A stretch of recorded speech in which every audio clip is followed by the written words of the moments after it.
Bonsoir à tous, mesdames, bonsoir, messieurs, bonsoir. Bienvenue à cette nouvelle édition de À vous la parole sur votre chaîne de télévision Info TV qui commence avec quelques minutes de décalage.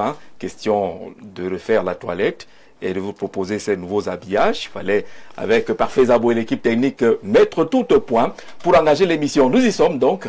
Et ce soir, nous recevons l'un des acteurs les plus marquants de la présidentielle qui s'est achevée avec la prestation de serment du président Paul Biya. Pendant la campagne électorale, on l'aura suivi pratiquement sur tous les plateaux, sur toutes les chaînes de télévision et de radio. Il aura accompagné comme un soldat déchaîné le candidat Issa Tiroma Bakary, dont il était le porte-parole. Son visage est resté gravé dans les mémoires des Camerounais. Son ton, son attitude décryptée par plusieurs jusqu'à cette lettre de démission du 29 octobre dernier où il annonçait aux Camerounais qu'il démissionnait du FSNC, le parti de Issa Tiroma Bakary, véritable coup de tonnerre au moment où on attendait la dernière phase de cette élection présidentielle, notamment la prestation de serment. Qu'est-ce qui s'est passé? Pourquoi Dr Moïse Mbok s'est-il désolidarisé du parti qu'il accompagne depuis plusieurs années, lui qui est quelque peu attaché à Issa Tiroma Bakary depuis plusieurs années aussi. Ils ont partagé beaucoup de réalités socio-politiques et autres. Ils se sont entendus, comme on le dit au quartier. Ils ont marché ensemble pour qu'en 2025, justement, ce divorce, entre guillemets, soit prononcé. Vous l'avez compris, notre invité, c'est Dr Moïse Mbok, qui a donc été porte-parole du candidat Issa Tiroma Bakary. Il est philosophe. Bonsoir et bienvenue. Bonsoir Jean-Jacques et bonsoir à aux milliards de téléspectateurs ici et ailleurs. Bonsoir au top management d'Info TV. Bonsoir à toutes les équipes techniques qui s'affairent ça et là pour justement que nous puissions parler très humblement à ceux-là qui prennent la peine de nous suivre, de nous écouter et vivement qu'ils se donnent aussi davantage de peine pour nous comprendre. Parce qu'il est essentiel aujourd'hui qu'on vive dans une société où on écoute l'autre, pas pour défendre, pas pour répondre, mais pour comprendre ce qu'il présente, de manière à ce que nous puissions avancer de manière harmonieuse. Merci pour l'invitation et j'espère pouvoir être à la hauteur de cette émission dans tous les cas fort courue et très relevée en termes d'invités. Dans tous les cas, c'est vous qui avez la parole ce soir. C'est vous qu'on va écouter. Dites-nous, de docteur en philosophie et management des organisations à communicant, porte-parole d'un candidat, est-ce que ce n'est pas deux chemins parallèles que vous avez réussi à faire fusion? Bon, il faut peut-être ajouter un troisième chemin qu'on ne présente pas beaucoup, celui de serviteur de Dieu. On ne le met pas beaucoup sur la table. Mais pourquoi j'en parle? Pourquoi j'en parle? Parce qu'il faut également que la nation camerounaise retienne que toutes les communautés de foi ont un rôle, ont un impact, ont une importance. Et la communauté chrétienne aujourd'hui, que j'ai envie de dire que je porte comme ça, a montré dans cette élection qu'elle a un rôle à jouer et qu'elle peut jouer ce rôle de manière responsable et républicaine. Donc, de philosophe à homme des médias, j'ai été au ministère de la Communication où j'ai beaucoup appris, à côté non seulement du ministre Issa Tiroma Bakary, mais naturellement de toute l'architecture, le SG, le professeur Félix Zogo, et naturellement toute l'architecture de la communication. S'il y a une chose que je sais faire, c'est je sais apprendre. Je sais me taire, je sais observer, je sais apprendre. Je me suis retrouvé à beaucoup apprendre et à aimer la communication. Maintenant, le volet de l'enfant de Dieu, du chrétien, ressort tout simplement parce que nous savons que notre pays a extrêmement besoin non seulement de paix, de tolérance, mais aussi d'un dialogue sain ou assaini. D'accord. Ce qui fait donc que cette casquette-là, parce que je suis également docteur en théologie, cette casquette-là m'a beaucoup aidé et m'a permis effectivement d'écouter les autres avec recul, avec respect, avec considération. Vous me donnez l'occasion de remercier toute cette communauté de foi, les pentecôtistes, les catholiques, les protestants, toute la grande famille chrétienne qui, je sais, m'ont porté en prière, avaient beaucoup de questions. Qu'est-ce que tu fais là-bas, chez lui? Il fallait tout le temps expliquer, amener les uns et les autres à entendre et à comprendre. Donc voilà, j'ai envie de dire pour sortir sur cette question-là, simplement que communiquer, c'est aussi ouvrir son cœur à ceux qui vous écoutent et naturellement aux autres. Et je n'ai pas eu beaucoup de peine à communiquer justement ou rentrer dans ce volet, non seulement parce que l'homme, Issa Tiroma, j'ai appris à le connaître, j'ai appris à le côtoyer, connaître même ses idéaux, connaître ses priorités, et ça n'a pas été très compliqué pour moi de le vanter dans les qualités et les valeurs qu'il sait aussi incarner. Ça, il faut le reconnaître, il faut l'apprécier. Une fois que j'ai remercié la communauté chrétienne, je veux le remercier, lui, de m'avoir donné cette opportunité et d'être son porte-parole. Il y a quand même, ayant été Mincom, vous imaginez qu'il y a eu plusieurs journalistes qui sont venus, qui étaient autour de lui. Et s'il a jeté son dévolu sur moi, je ne peux que lui dire merci. Pourquoi il a fait, lui seul il sait. Et j'espère avoir été à la hauteur de la mission qui m'a été confiée. On parlera beaucoup de paix dans ce programme. Hier était jour de prestation de serment du président Paul Biya. Vous n'étiez pas au palais de l'Assemblée nationale, vous n'avez pas été invité?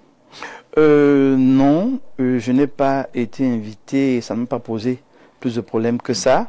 Parce que, mais si vous aviez été invité, vous seriez parti? Je ne sais pas si je serais parti, vous savez, c'est des réalités différentes. On a dit qu'on se parlait en vérité, là, c'est des réalités différentes. Quand vous n'avez pas le biais, vous avez une attitude. Quand vous l'avez, vous avez une autre. Mais en républicain, peut-être, si j'avais eu le biais, je serais venu. Mais je ne pense pas que j'allais y aller aisément et facilement parce qu'il y a encore des bisbilles qu'il faut pouvoir régler et gérer. Et j'espère que ça va se régler très rapidement pour que nous puissions évoluer en tant que nation dans ce que le ministre Tiroma lui-même a toujours rappelé, que nous sommes usufruitieux de cette nation et tous les Camerounais doivent pouvoir bénéficier de tout ce que le Cameroun offre. Donc voilà. Vous n'avez pas hésité parce que sur les réseaux sociaux et autres, on vous aurait traité, on le fait déjà, de traître si vous étiez retrouvé au palais de l'Assemblée nationale. Bon, vous savez, ceux qui ne vous connaissent pas et qui portent des jugements ne doivent pas non plus être condamnés. Parce que parfois, c'est des avis à distance. Il faut pouvoir prendre du recul pour comprendre les jugements des uns et des autres. Par contre, il gagnerait à savoir écouter. C'est pour ça que j'ai parlé d'écoute tout à l'heure.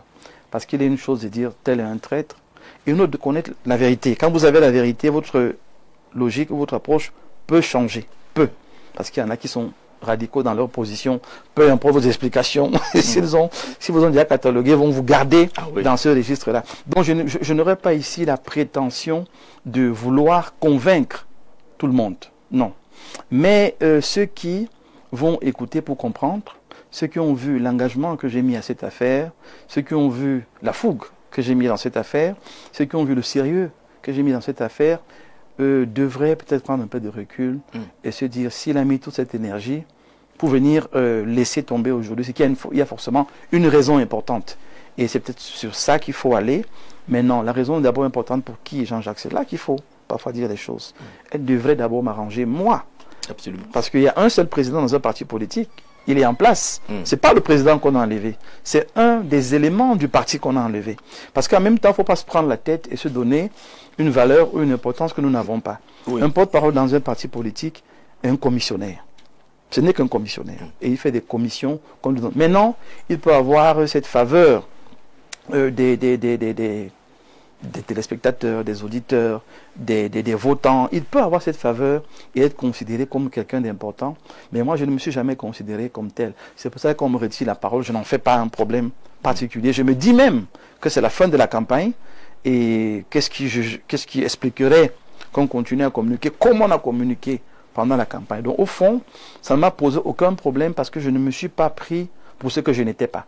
J'étais un commissionnaire, quelqu'un qui faisait le travail avec beaucoup d'engagement, beaucoup de passion, mais qui sait reconnaître que dans un parti politique, il y a une hiérarchie. Et je rappelle simplement pour sortir que la hiérarchie a le droit de vous mettre et de vous démettre.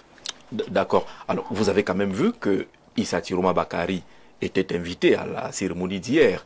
Quand vous avez vu ce billet sur les réseaux sociaux, je ne sais pas si vous l'avez vu physiquement, quelle a été votre réaction? Vous vous êtes dit, le pays doit continuer à avancer, ou alors ça friserait un peu de la provocation? Je ne pense pas que ce soit de la provocation. Je crois que c'est une attitude républicaine, il n'est pas le seul. avoir été invités. Je crois que les 11 autres ont été invités et naturellement les autres corps sociaux. Je ne pense pas que ce soit de la provocation. Vous savez, à un moment donné, quand on a les griefs, il y a des événements, il y a des étapes qui appellent urgemment au recul et aux bonnes actions.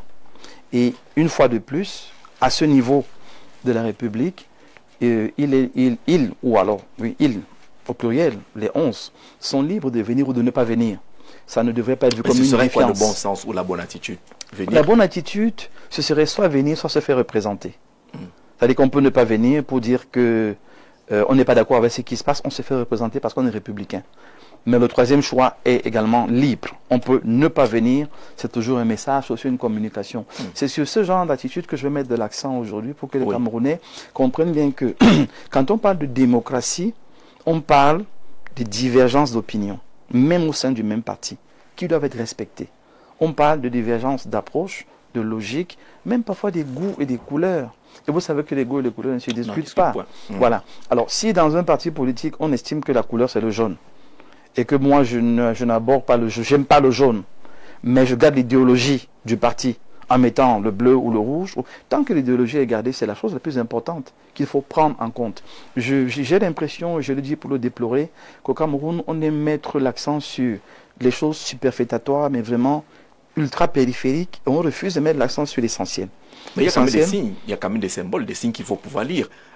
Ceux qui sont venus à la cérémonie de prestation de serment, parmi les 11 autres candidats, naturellement, on a tout dit de traître, pion du régime, il roulait justement. Est-ce que ce n'est pas une question de culture politique qui semble beaucoup manquer au Cameroun? Exactement. Et je crois que là, vous avez touché le nœud du problème.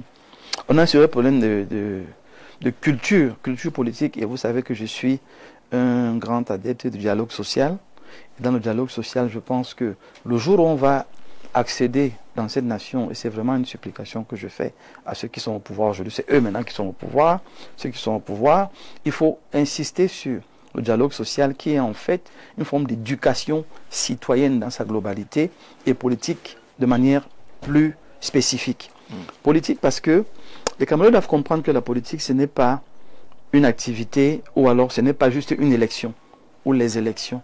La politique, c'est une globalité, c'est un ensemble d'activités qui se mènent au quotidien et qui a pour point d'orgue, point d'évaluation, les élections.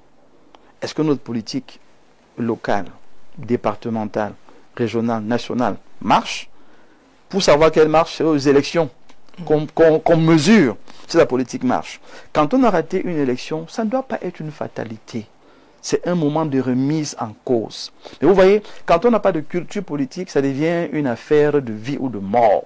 Parce qu'on se dit, mais si on a raté ça, on est mort. Non, c'est des étapes. Et à cette étape, il faut avoir la bonne attitude, qui est celle de préserver la paix sociale, préserver la justice, l'intégrité de la nation, mais aussi savoir quels sont les leviers qu'il faut appuyer de manière républicaine pour changer les choses. Je dis de manière urgente et rapide. La rue ne fait pas la loi. La rue ne fait pas la loi. Les lois se font à l'Assemblée nationale. Si vous estimez qu'un parti qui est là... Mais la rue peut impacter. Hein. La rue impacte négativement. La pression peut impacter. Je vous prends un exemple simple. Je vous prends un exemple simple. Oui. 3 jours de ville morte nous a coûté pratiquement 12 milliards. Oui. 3 jours. 12 milliards de francs CFA. Et ça, je ne parle qu'en termes de rentrée des taxes, impôts, ainsi de suite. C'est le secteur public. Hein. Le privé, qu'est-ce qu'il en est?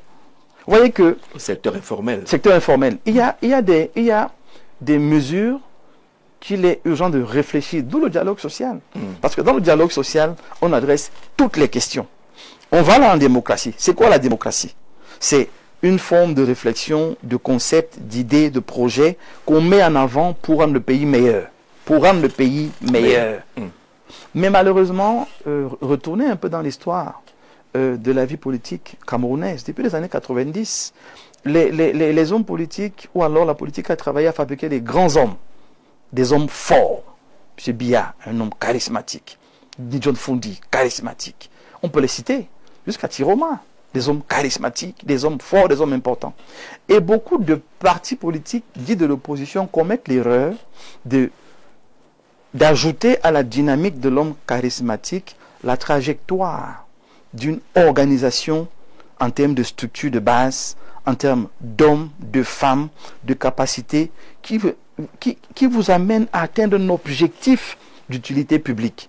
Quand vous n'avez pas construit ça comme ça, vous vous retrouvez avec un parti politique, quand un membre démissionne, c'est la débandade. Parce qu'on n'a pas forcément son remplaçant, on n'a pas pensé à avoir une structure qui permet de continuer de vivre. Mais dans d'autres partis politiques, quelqu'un s'en va et puis c'est pas un grand problème parce qu'il y a une structure, il y a une machine. Il y a donc la question de la structuration. Elle est fondamentale. Qui est fondamentale. Elle est fondamentale. Mais docteur, est-ce que finalement, ça n'a pas été un bien pour vous d'avoir été mis de côté avant le déclenchement de ce qu'on a vu? Est-ce que si vous avez été maintenu porte-parole du candidat Issa Chiroma Bakary, vous aurez pu assumer la communication lorsqu'elle appelait à des marches, par exemple, lorsqu'elle appelait à des manifestations et qu'elle contestait les résultats?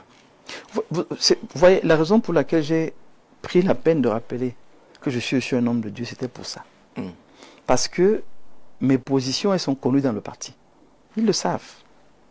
Et mes prises de position sur les plateaux de télévision, je défendais mon candidat, je défendais son projet, mais dans la République, pas en dehors de la République. Dans la République. Et ça, ils l'ont compris. C'est pour ça qu'on m'a enlevé la parole.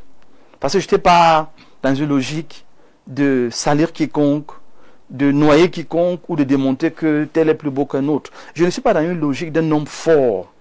Barack Obama suggérait aux Africains d'avoir des institutions fortes. Oui. Mon but est de suggérer aux hommes politiques d'avoir des structures fortes, de manière à ce que le parti politique vit depuis la base. Parce que ça commence à la base avec les élus locaux, l'hémicycle, le gouvernement et puis la présidence. Mais c'est toute une structure qui vous permet, comme le grand parti par exemple, d'avoir un candidat qui n'est pas obligé d'aller partout pour faire campagne.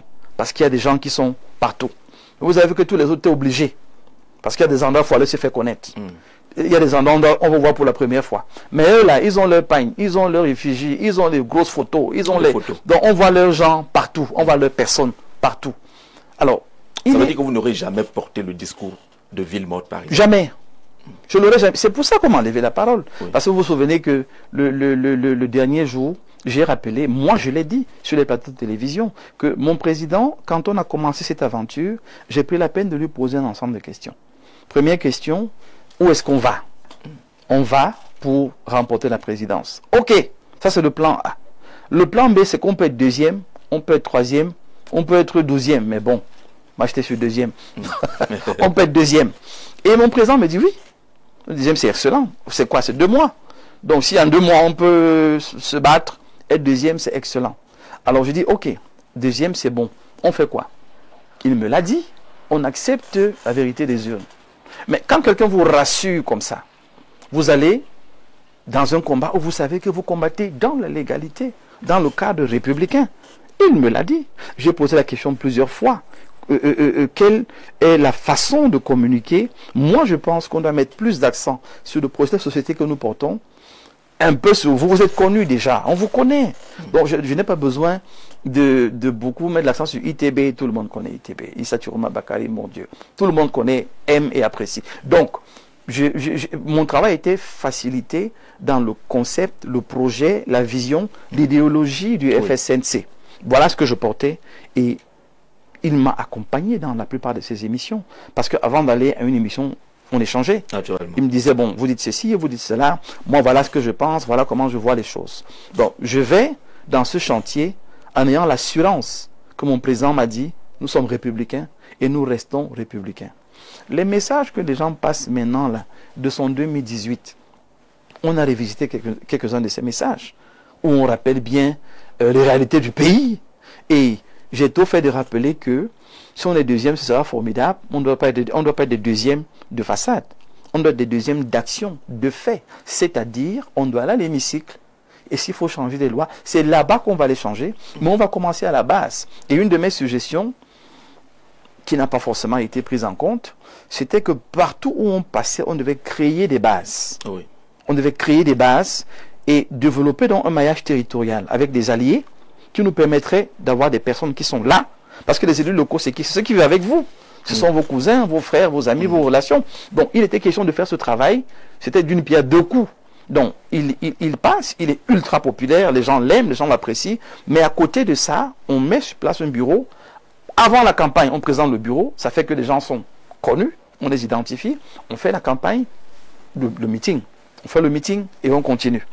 Ça n'a pas été forcément pris en compte. Pourquoi? Je ne sais pas. Mais c'était qu'une suggestion. Et une fois de plus, son droit de ne pas prendre. Vous partez donc à cette élection-là en républicain, en se disant que au pire des cas, vous seriez deuxième dans le respect des lois de la République. Mais le glissement, il sort d'où? À quel moment la vision de Issa Tiroma Bakary, que vous connaissiez au départ, change-t-elle? Il s'est passé quoi? Alors, il faut dire que honnêtement, je ne peux pas dire ce qui s'est véritablement passé. Mais tout ce que je sais, c'est que j'ai commencé à avoir des causeries difficiles avec mon président. Difficiles parce que quand j'échangeais avec lui, par exemple, sur le compte rendu journalier, surtout qu'il n'était pas forcément à Yaoundé, donc il fallait l'appeler, lui dire, bon, voilà ce que j'ai fait, voilà ce qui s'est passé, et on échangeait. Et puis, quand on arrivait sur la question des scrutateurs, de vérification des votes, qu'est-ce qui est fait, comment ça s'est fait, j'entendais quelqu'un qui disait, on doit se battre pour être présent partout. Ce qui est normal. Ce qui est normal. Oui. Et moi, j'ajoutais, allons dans justement cette alliance avec les autres partis politiques qui permettrait que où on ne peut pas être qu'ils nous représentent. Et ça passait bien parce qu'il l'acceptait. Il l'acceptait. Je vous assure, c'est le basculement. S'il y a quelqu'un qui a été fondamentalement troublé, c'est moi. Je dis fondamentalement troublé, c'est moi parce que je m'abreuvais. Je m'abreuvais. Quand je pose une question, mais c'est tout un coup. Parce qu'il faut rappeler que Issa Tiroma Bakary est extrêmement brillant. C'est une lumière. Très bien. Donc moi, je m'abreuvais. Imaginez donc, ça se casse d'un coup parce que vous posez une question comme d'habitude, on ne vous répond pas. Une autre question, on ne vous répond pas. Et je vais le dire pour le déplorer parce que moi, ça m'a fait mal. Il me raccrochait au nez à des moments. Quand j'insistais sur les positions que lui m'a données. Et ça, c'était déjà vers la fin, quand il y avait ce problème de PV, et ainsi de suite. Et je disais, Président, je suis d'accord avec les PV sur la toile, mais faisons tout pour d'abord avoir les PV physiques. Oui. Commençons par là. Vous jouissez d'une grande sympathie. Ayons l'humilité d'aller vers les autres. Demandons-leur. Et il était d'accord avec moi.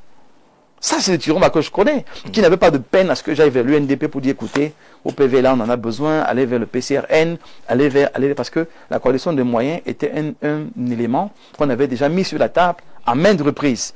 Et eux n'avaient pas de problème à le faire. Donc, moi, quand je lui en parle, au départ, c'est OK, voyons ce qu'il y a de faire, mais collectons d'abord ce que nous avons. Peut-être ce que nous avons. Et moi, j'étais gêné de voir des gens qui insistaient sur des PV virtuels. Moi, ça me gênait personnellement. Je lui disais, le temps de contrôler, de vérifier, de se rassurer, ça va nous perdre du temps. Alors, c'est ce qu'on peut avoir de manière physique, quitte à même envoyer les gens dans les différentes bases des partis politiques, voir ce qui est récupérable. Là, la conversation a commencé à être difficile, parce que je me suis bien rendu compte qu'il y avait des gens autour. Il était à Garoua déjà. Donc, il y avait des gens autour qui certainement le conseillaient mieux que moi, qui avaient plus d'impact sur lui que moi, et qui lui ont certainement vendu l'idée de il y a beaucoup de triches, il y a beaucoup de ci, beaucoup de ça, et ils vont t'avoir. Donc il faut monter d'un ton pour menacer. Je ne sais pas qui lui a suggéré ça, mais moi je lui avais dit que ce n'était pas la bonne approche. Il fallait qu'on reste dans notre dynamique, mais je rappelle une fois de plus que c'est lui le président. C'est lui le président. Et c'est lui qui se déclare vainqueur de cette élection présidentielle. Vous avez fait quoi? Vous êtes entré sous le lit? Alors, je crois qu'à ce moment-là, vous entrez plus que sous le lit. Parce que sous le lit, c'est une chose. Pour nous, sous le lit, c'est 2018, quand quelqu'un l'a fait. On a vu les conséquences, ça nous a fait mal. On s'est dit quand même, on tire des leçons. On apprend des autres et on améliore. Surtout qu'à cette époque-là, vous étiez de l'autre côté. Très bien. On améliore. Alors, moi, je me suis dit, sans juger, sans apporter un jugement quelconque au MRC, qui nous a aussi donné un coup de main à des moments, je me suis dit, ils ont fait ça à ce moment-là, parce qu'ils pensaient que c'était la chose à faire. Mais on a vu ce qui s'est passé. Donc, si nous, on n'apprend pas du MRC, c'est que c'est nous qui sommes suspects. Pas le MRC, nous. C'est nous qui avons un problème, pas eux. Parce qu'à ce moment-là, on peut comprendre qu'il s'était dit que c'était l'option. Mais nous, si en 2025, on prend ça comme une option, pour moi, c'est difficile. Et sur un plateau, sur cette chaîne, il y a un panéliste qui avait dit qu'il y a des gens qui ont dit que vous avez gagné. Votre président dit que vous avez gagné. Est-ce que vous assumez ces propos? J'ai dit non. Parce que c'est ma position. Dans un match de football, soyez le meilleur, dites tout ce que vous voulez, marquez même tous les buts. C'est une position bien grave en ce moment-là. Celui qui valide... Vous, le porte-parole, c'est une position bien grave. Vous êtes censé aller dire ce qu'on vous a demandé d'aller dire. Ah non, justement. Oui. Non, c'est là le problème. Mais c'est ce que Issa Thiroum a dit, hein, quand lui il était porte-parole du gouvernement, il ne portait que la parole. C'était pas le même contexte. Rappelons quand même que c'était pas le même contexte. Je vous le conseille. C'est pas le même contexte. Je le conseille. Mais en plus de cela, vous savez, dans une république, nul n'est censé ignorer la loi. Nul. Porte-parole ou pas. Simple militant ou pas. Nul n'est censé ignorer la loi. Dans un match de football, celui qui valide le but, c'est qui? C'est l'arbitre. C'est l'arbitre. C'est pas le coach. C'est pas celui qui a marqué, c'est l'arbitre. Si vous estimez que l'arbitre la dérange, il y a des voies de recours. Pour ça demander qu'on annule le match, soit demander qu'on trouve une solution, mais vous ne voulez plus de cet arbitre-là. Mais si vous avez déjà joué le match, dans les conditions que vous connaissez, je vous supplie de prendre ce qui va arriver. Donc, je me suis retrouvé dans une situation très embarrassante parce que je me souviens avoir rappelé que si ces lois dérangent, et nous savons qu'elles dérangent, on a des mauvaises lois. Et parce qu'elles sont mauvaises, faisons l'effort d'aider le Cameroun en allant où elles se décident et en changeant à cet endroit. Moi, j'avais cru que mon discours avait été entendu. Parce que, ça c'est, et là maintenant c'est moi. Je peux le dire parce que je suis libre de cet engagement. Oui. J'ai dit, Jean-Jacques, rien ne se décide dans la rue. Je dis même l'influence que la rue a, c'est une influence négative. Parce qu'un dirigeant qui prend une mesure sous pression, très souvent prend la moindre, prend la moins bonne. Pour vous satisfaire, il se débarrasse de vous. Mais un dirigeant à qui on dit son mécontentement, on dit sa position de manière républicaine, on lui met la vraie pression parce qu'on lui laisse le temps de réfléchir de manière normale. Quand l'affaire des marches arrive, et que je constate que mon président a décidé qu'il y ait marche, je dis, président, permettez-moi d'organiser les marches de manière républicaine. C'est-à-dire, il faut que les marches soient encadrées. Oui. On part d'un point à un autre. Il y a une heure de départ, donc une heure de fin. Et il y a deux barrières de sécurité. La première barrière, c'est une sécurité privée. Nos frères en jaune, là, ils font la barrière de sécurité. Donc, les marcheurs partent d'un point à un autre. Ils sont encadrés par les gars en jaune. La deuxième barrière, c'est la police. Si vous sortez des gars en jaune, on vous prend. Vous n'êtes pas marcheur. Vous êtes quelqu'un d'autre. Oui. Voilà ce que moi j'ai suggéré. Mais une fois de plus, je l'ai suggéré très humblement, sachant que celui qui décide et qui m'a quelquefois écouté par le passé va comprendre que ce que je propose là, je ne parle pas contre son envie de marcher, mais je ne souhaite pas que les incidents lui soient collés après. C'est cette sincérité que je veux que les Camerounais comprennent. C'est que j'ai toujours été dans une dynamique de protéger mon président, dans une dynamique de lui suggérer ce qui le rendrait non seulement lui meilleur, mais la nation également. Un parti politique doit vivre. Je voyais le parti politique. Je ne voulais pas qu'on commette des erreurs qui peuvent nous être préjudiciables. Donc, peut-être j'ai péché par l'excès de respect et d'amour pour mon patron, mais j'ai toujours été celui qui lui disait ce que j'estimais être vrai, tenant compte de ses propos à lui d'abord, tenant compte de l'engagement sur lequel nous sommes partis dans cette campagne, et me rappelant quand même que c'est un républicain, quoi qu'on dise. D'accord. Il est républicain. Donc voilà ma position à ce moment-là, qui me permet que, même étant encore que j'avais été déchargé de la fonction de porte-parole, d'une manière un peu cavalière comme ça. Vous avez découvert sur les réseaux sociaux aussi. On vous sort un document, le président est à Garoua, on vous dit fait à Yaoundé, quelqu'un a signé un document. Ça, je n'ai pas été informé. Ils ont fait ce document comme ils l'ont fait. Mais dans une attitude républicaine, j'appelle le président. Et je lui dis, président, je constate sur les réseaux sociaux que j'ai été enlevé. L'équipe de communicateurs que vous avez validé, j'ai signé un document envoyé aux médias. Oui. Ils ont été également enlevés. Je ne sais pas pourquoi. J'espère que c'est pour la bonne cause. Un homme très intelligent, il marque une pause. J'ai compris qu'il n'était pas très au fait de la situation. Et il dit, de toutes les façons, j'ai choisi de prendre la communication en main. Je vais communiquer désormais moi-même. Et je vais vous proposer autre chose parce que vous méritez mieux. Bravo.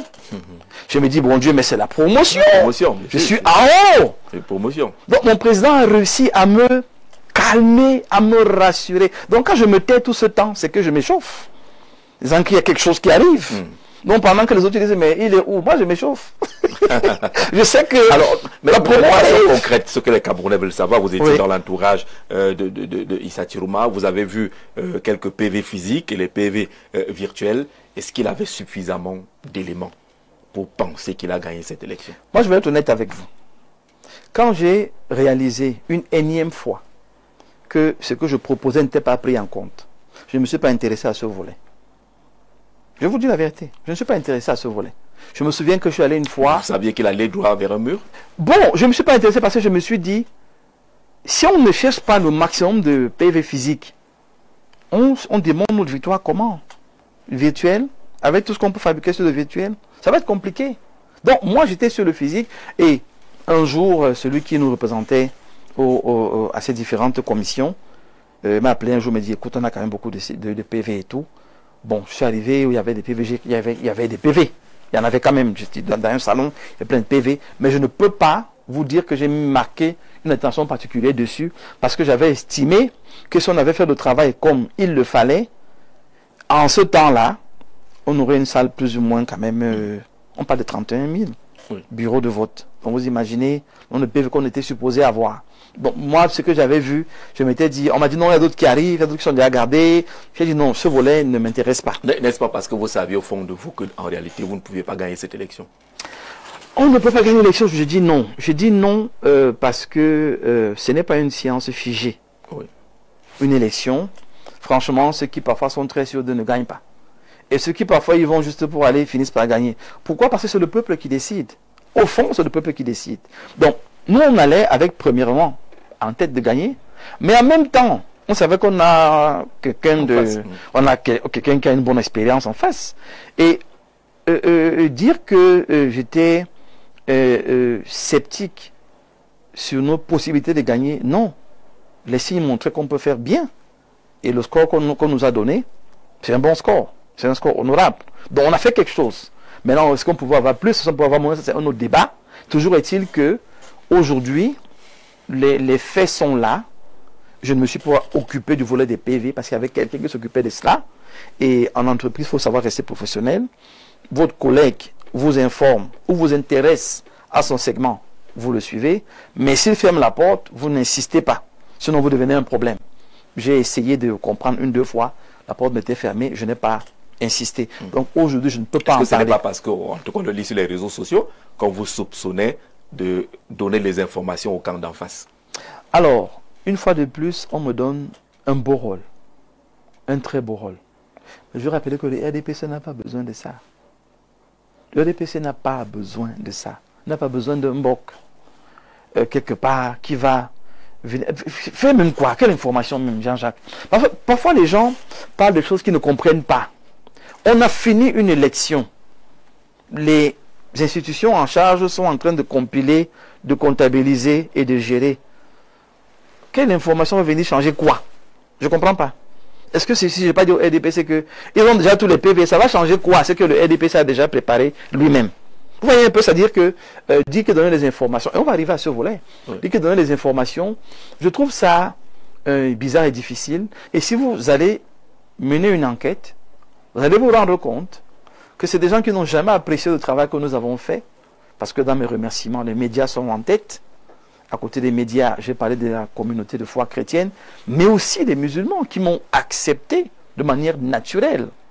Et on peut citer d'autres acteurs. Est-ce que je vais ne pas citer mon épouse, qui est la personne qui me veut rentrer à 3 h du matin, 4 h du matin, qui est obligée de m'attendre, me donner à manger, ainsi de suite. Voilà des soutiens qui étaient avec moi. Dans des conditions qui n'étaient pas faciles. Dans votre lettre de démission, vous mentionnez que la communication, par exemple, n'a pas reçu un copec pour faire le travail que vous faisiez. Vous l'avez lu. Je ne vais pas mettre beaucoup d'accent dessus. En fait, moi j'étais très embarrassé, parce que ça aussi il faut le dire. J'ai adressé ma lettre à mon président suite à un échange où je lui dis je ne suis pas content de ce qui se passe. Je ne suis pas d'accord avec ces villes mortes. Vous avez vu le nombre de morts, on parle de 10 ou 12 morts, les gens sont arrêtés, on est pratiquement à 1000 personnes arrêtées, ainsi de suite. Mais c'est des jeunes qui ont cru en vous, qui sont venus vers vous pour entrer en politique, s'intéresser en politique, vouloir s'émanciper, se développer. Ils sont venus avec de bonnes intentions. Maintenant qu'on les arrête là, qu'est-ce qu'on fait pour les aider? Parce que si on continue à cette affaire de villes montes là, on va arrêter davantage de personnes. Et vous connaissez le régime. Ce n'est pas des enfants de cœur. Oui. Il faut le dire. Ah, il y a Monsieur Biya, qui est bien placé pour connaître très le bien. régime. Monsieur Biya, c'est no pressure. Monsieur Biya n'a pas de pression. Montez, vous descendez, vous ne mettrez jamais la pression. Et ici, il y a une personne qui le sait très bien. C'est Monsieur Issa Chiroma Bakari. Le Minat là, vous lui mettez la pression. On peut citer. Même le ministre Sadi qui vous semble calme, il ne parle pas là. On peut lui mettre la pression. Citez-moi un seul ministre de ce gouvernement à qui on peut mettre la pression. Les gars sont froids. C'est des murs. Et je savais que le combat, si, c'est un combat compliqué. Mais compliqué pour qui? C'est là que les Camerounais doivent me comprendre. Je le voyais compliqué pour cette jeunesse qui est enfermée aujourd'hui. Je le voyais compliqué pour ces hommes et ces femmes qui ont cru à un projet politique, qui sont venus pour ce projet politique et de manière juste ou injuste, sont embastillés. Maintenant, on sait que ce gouvernement est inflexible. On sait qu'il est rigide. Qu'est-ce qu'on devrait faire à ce moment-là? Je dis donc que l'escalade, non. Je ne vous suis pas dans l'escalade. Parce que moi, dans ma tête, je vois autre chose. Quand on voit l'architecture du parti FSNC, Jean-Jacques, je prends tous les Camerounais à témoin. Quand vous avez laissé Issa Chiroma Bakari, il y a qui d'autre? C'est sur moi qu'on tombe. Pourquoi on tombe sur moi? J'ai des camarades. Surtout que sur le chemin, il y a un secrétaire général qui est parti aussi. Bon. Oui. Il y a des camarades. Il y a des gens, mais on ne les connaît pas. C'est moi qu'on connaît. Les numéros de téléphone sont partout. Quand une épouse vous appelle, il dit, mon mari m'a dit qu'il est venu dans le parti là parce qu'il t'a entendu parler. Il a cru à ce que tu as dit. Maintenant, il est enfermé. J'ai pas à manger pour les enfants. J'ai pas.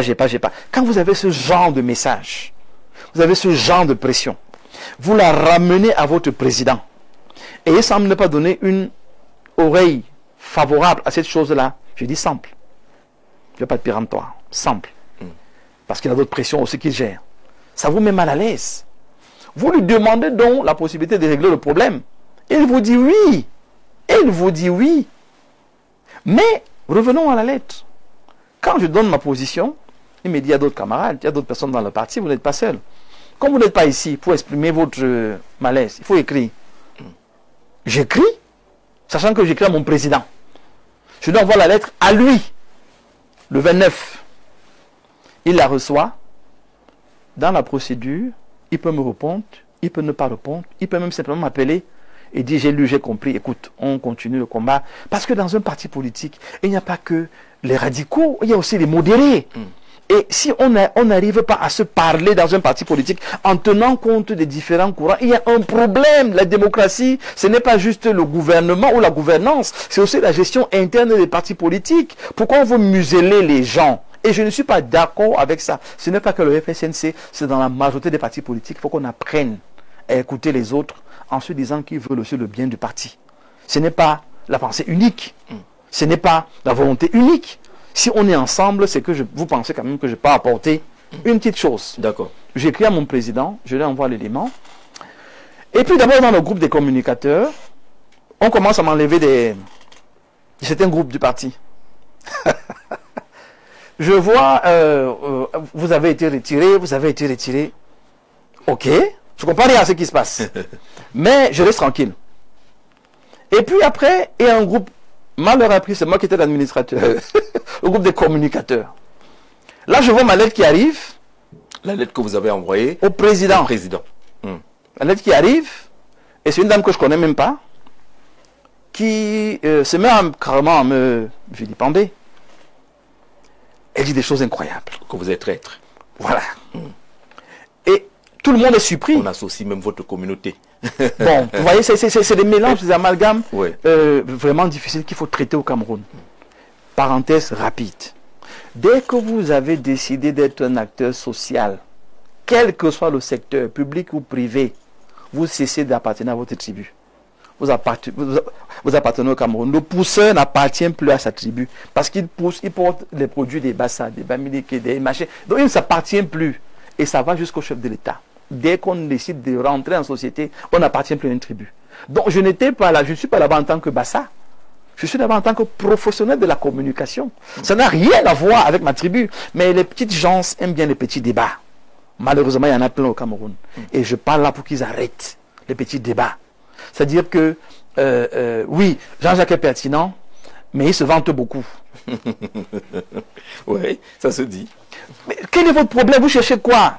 Vous voyez, les gens sont comme ça. Bon, ça, il n'y a pas que vous. Moi, alors, qu'est-ce que les gens n'ont pas connu? D'accord, on va avancer. Il est orgueilleux, il est prétentieux, il est machin, mais c'est votre lettre qui était supposée être confidentielle, que vous envoyez dans les étapes. À votre président. La lettre arrive dans le groupe des communicants et je lis des choses. Il est traître, il a trahi le parti, il est proche du pouvoir public, il est. Je reste tranquille.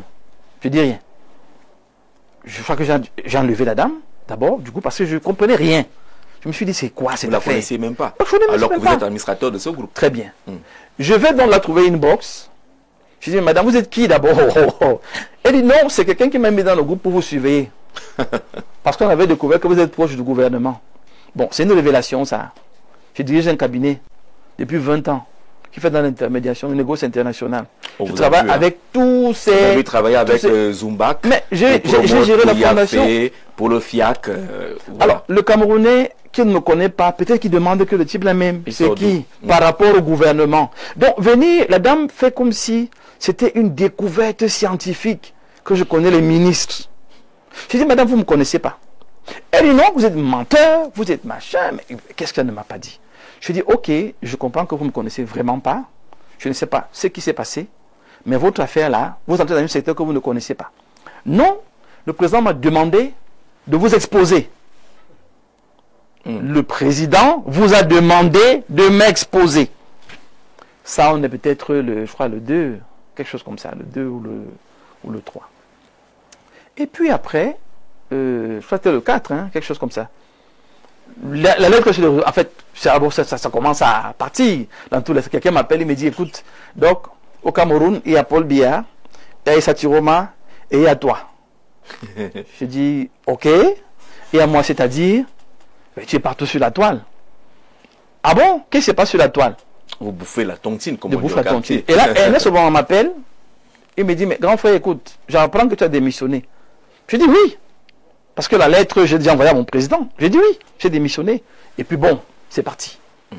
Il n'a pas inventé. Alors, on va passer à l'essentiel. On va passer à l'essentiel sur les mobiles même de cette démission. Oui. Est-ce que c'est parce qu'il est allé à Garoua que vous ne vous parliez plus, que vous avez l'impression, ou alors c'est parce qu'il a pris ce chemin des villes mortes et des manifestations?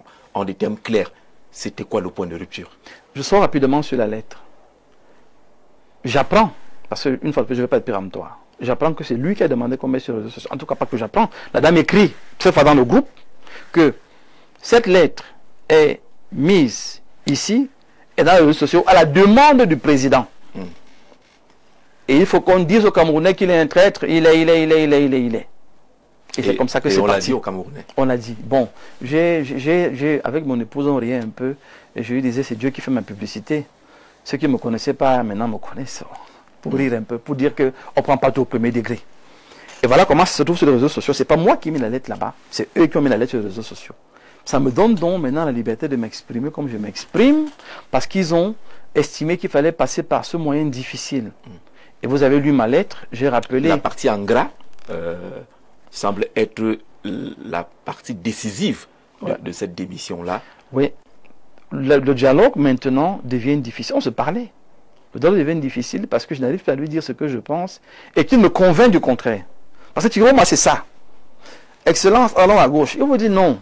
À gauche, c'est ça, mais je pense qu'à droite, ça, c'est Tiroma que je connais. Donc, que je lui propose quelque chose et qu'il ne m'explique pas le contraire. Il y a un nouveau Tiroma dans très bien, cette présidence. Qui est radical, qui est fermé, qui ne veut pas discuter, qui ne veut pas échanger.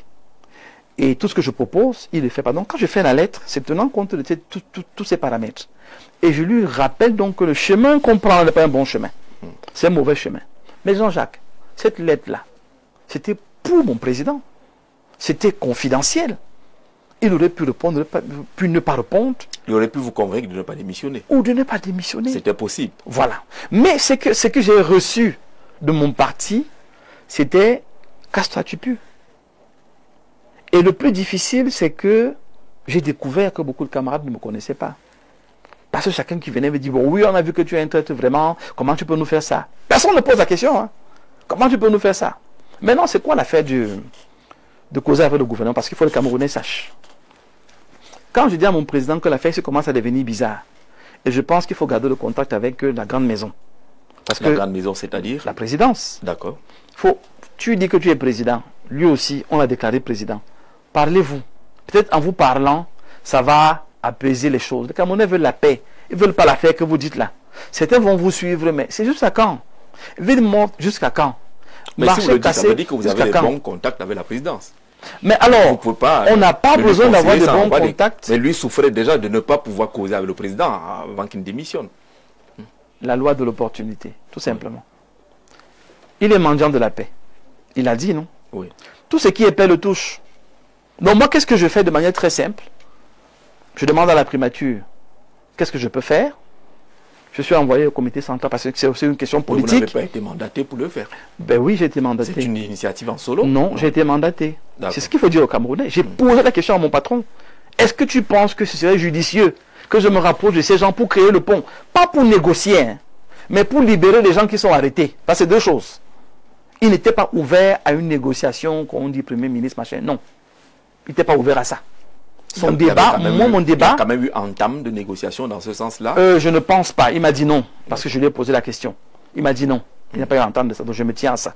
Moi, je disais, je veux que tu échanges avec ces gens pour dire, allons dans une dynamique où vous libérez d'abord ces gens qui sont emprisonnés, le reste, on va causer après. Il était d'accord. Et c'est comme ça donc que je rencontre, je vais dire les noms, je rencontre un premier ministre, puis un deuxième ministre, qui est d'accord de cette médiation, qui se dit, mais on veut la paix. Si ce n'est que ça, on remonte l'information à la présidence. Jean-Jacques, c'est mon couloir depuis 20 ans. Je sais comment faire parvenir une lettre au chef de l'État. C'est mon métier. Je suis également expert en relations publiques institutionnelles. C'est également une de mes cordes.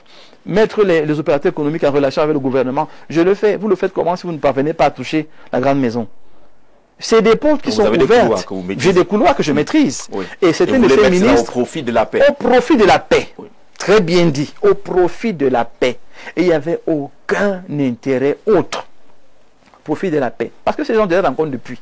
J'ai toujours dit que depuis 20 ans là, quand il y avait un promote du Premier ministre, les gens ont vu le dernier promote chef de LGPR, non? J'ai eu quoi? Donc c'est maintenant que je vais avoir quelque chose où je vais venir demander que... Non, c'est des grands frères qui m'aiment, qui peuvent me rendre un service avec une signature, mais j'ai compris que je ne peux pas leur demander quelque chose et ils me donnent facilement. Je l'ai compris et je l'ai respecté. Du coup, je ne les vois pas dans cette logique d'aller vers eux pour demander, pour saisir. Ils ont voulu me faire passer pour un opportuniste. Un gars qui a trouvé une faille et il a foncé. Non. Je rencontre ces autorités depuis longtemps. Certains de ces ministres, c'est le président Tiroma qui me les a fait rencontrer. Donc, s'il y a quelqu'un qui ne doit pas être surpris que je rencontre des ministres, c'est lui. Mais bizarrement, je suis devenu le traître. Parce que je veux faire libérer ces gens. Parce que je veux créer un dialogue entre lui et son patron, ou le chef de l'État. C'est le rôle du porte-parole de faire aussi des facilitations. Et je ne me suis pas arrêté à ça. Je suis allé à l'ambassade des États-Unis, à l'ambassade de Grande-Bretagne. J'ai essayé même avec la France pour essayer de créer une sorte de cadre qui permet qu'il y ait un dialogue avec des témoins. Voilà ce que moi j'ai fait. Et il était informé au quotidien. Jusqu'à ce qu'un jour, il estime donc que peut-être il cherche autre chose. Ou je ne sais pas qui lui a dit quoi, comment il a compris ce que j'étais en train de faire. Mais je veux rassurer les Camerounais, et lui en premier. Et il pourra poser la question à ses ministres un jour.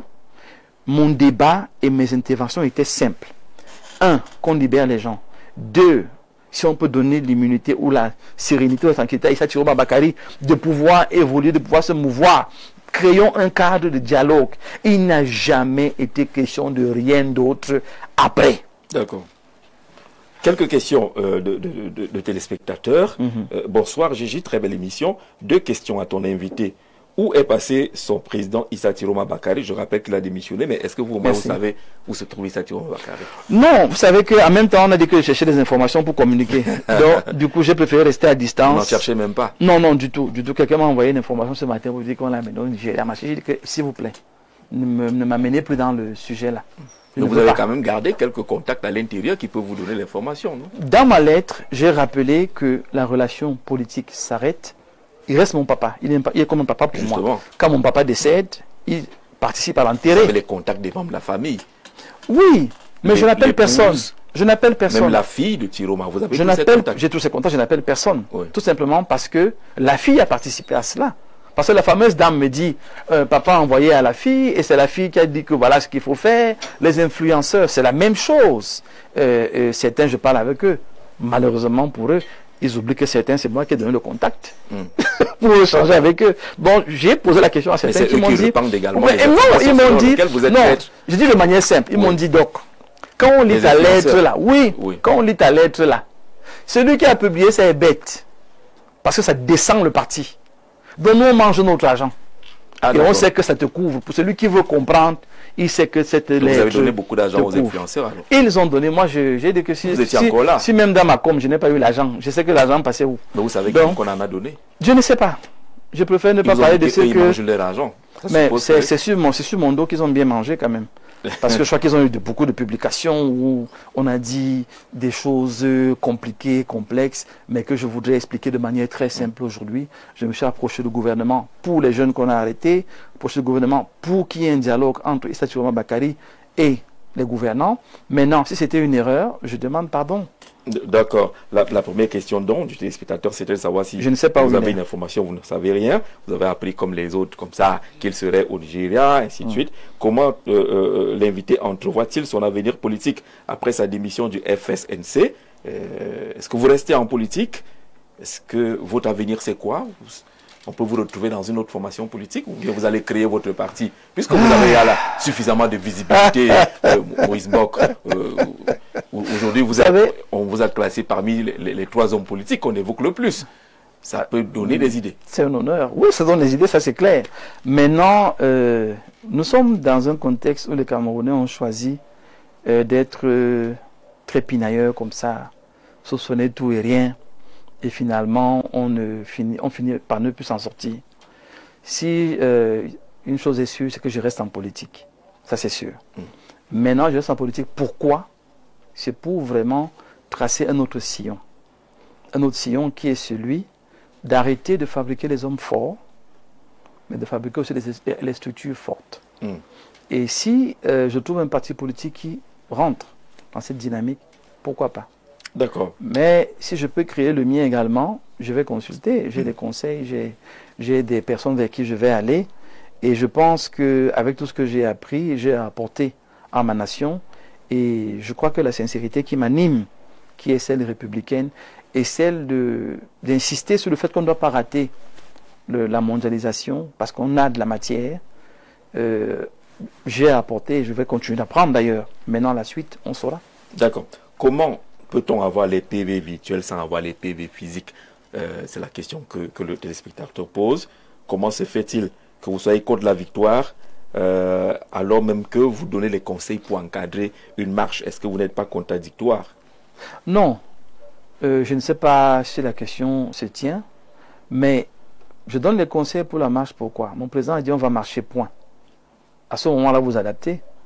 Je lis beaucoup l'art de la guerre. Il n'a pas dit on va marcher pour revendiquer notre victoire ou on va marcher pour aller s'installer à Etoudi. Il a seulement dit on va marcher. Peu importe ce qu'il avait dit. J'ai envie de rappeler que c'est lui le président. Oui. Et mon rôle à côté quand de lui... Quand il dit va. Oui, quand il dit va, je vais. Sauf quand vous trouvez que c'est contradictoire avec la conviction personnelle. Oui, non seulement quand c'est contradictoire, je ne le suis pas. Et quand ça peut se faire, parce que les marches, c'est partout. C'est un droit fondamental. Marcher. Mais c'est des questions que je posais, je n'ai pas eu de réponse, Jean-Jacques. Parce que je disais, dans la logique de la marche, quand on a fini de marcher, on délivre un discours. On passe un message. On va dire quoi? Donnez-moi le message. Je n'avais pas. Qu'est-ce que les Camerounais doivent dire aux autres? Je n'avais pas. Donc tout ce que je pouvais faire, parce que je pensais à ces jeunes, que je savais certains vont déborder, qu'il fallait les encadrer. Donc il n'y a pas de contradiction à cela. Je suis ce que mon président dit dans les limites du droit constitutionnel qui permet à un Camerounais de revendiquer, de marcher, mais dans le respect de l'ordre public. D'accord. Donc la suggestion était pour le respect de l'ordre public. Alors pourquoi mettre en phase insister sur la deuxième place. Pourtant, on va à une élection pour la gagner. Alors, je ne mets pas d'emphase sur la deuxième place. Je rappelle que c'est une hypothèse qu'il faut, de manière très sérieuse, savoir poser sur la table. Aller aux élections aujourd'hui avec le code électoral là, et se bomber le torse qu'on va gagner, c'est qu'il y a un problème. Je crois qu'il y a un problème. Depuis 12 ans que les partis d'opposition se plaignent que le code là est mauvais. Depuis 12 ans. Et qu'il faut le changer. Ça veut dire que le message est simple. Tant qu'il est là, l'opposition va perdre. Comment on doit faire avec? Allons pour aller plus loin. N'allons pas juste pour compétir. Et quand on est des hommes, on dit que vous avez vu, c'est la triche. Non, on ne s'arrête pas à ça. On va où on peut changer les choses et mettre sur la table ce qu'on estime être légitime. Maintenant, comment on a des PV virtuels? C'est qu'on avait demandé aux gens, quand vous êtes dans un bureau, de filmer et d'envoyer. Et pour moi, ce n'était pas suffisant. Parce que je disais, quand ils ont envoyé, pourquoi ils ne prennent pas la peine d'envoyer le PV physique? C'était tout. Ça pouvait faire foi.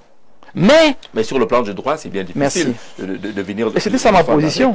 C'était ça ma position. Donc maintenant, que quelqu'un trouve que c'est contradictoire, non, c'est pas contradictoire du tout.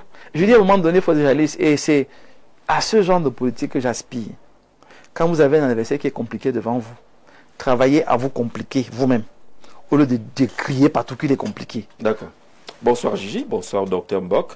Moi je voudrais juste savoir quel est le réel deal entre le MRC et ITB. C'est une Camerounaise de Bonamoussadi. Y a-t-il eu un deal entre le MRC et le candidat Issa Thirouma Bakary?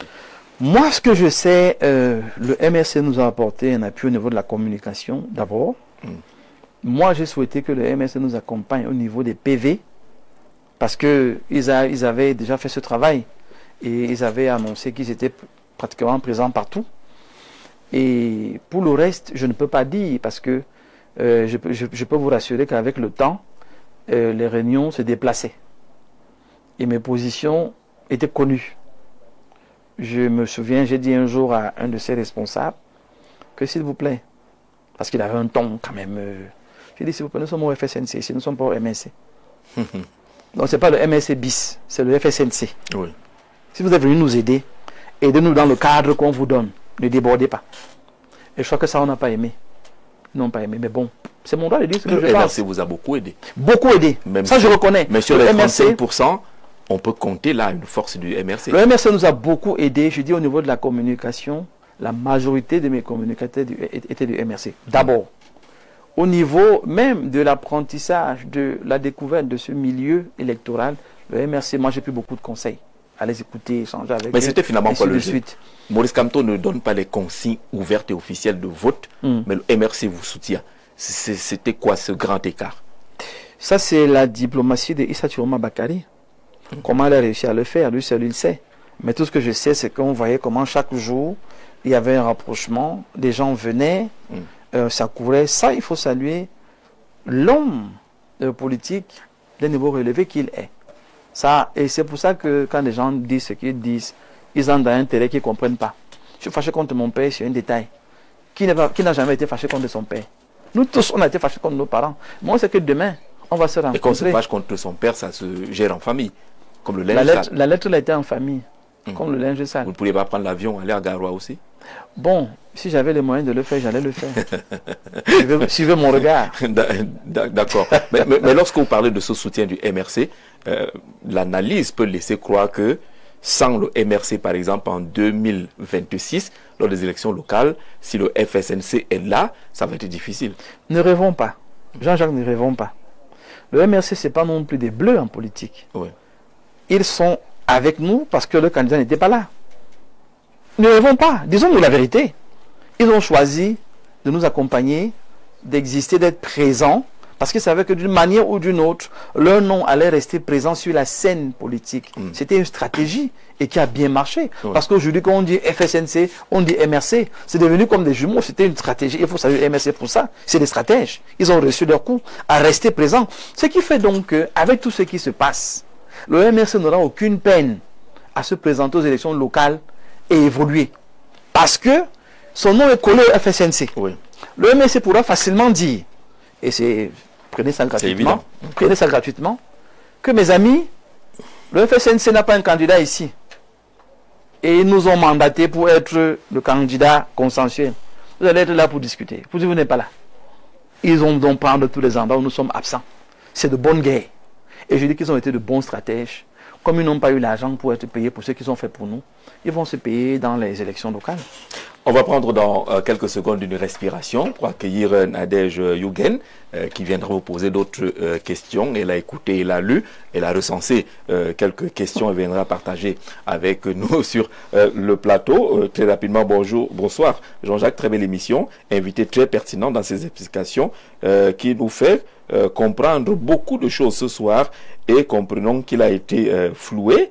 Je lui souhaite un brillant avenir politique futur, car après l'avoir écouté, je comprends que c'est un grand homme et qu'il continue à croire dur comme fer à ce qu'il peut réaliser. Daniel depuis Douala, Niala, Pariso.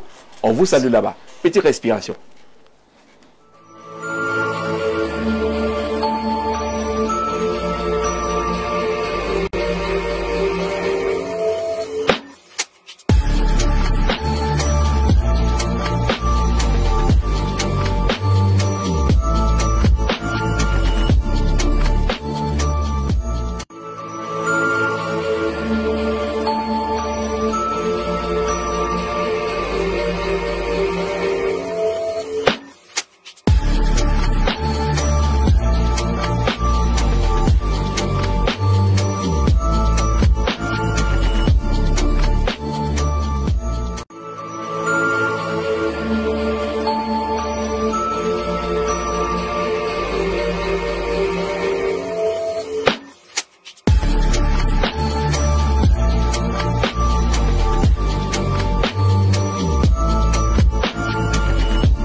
Retour sur le plateau de À vous la parole avec notre invité, Dr Moïse Mbok, ancien porte-parole du candidat Issa Tirouma Bakari, démissionnaire depuis le 29 octobre dernier.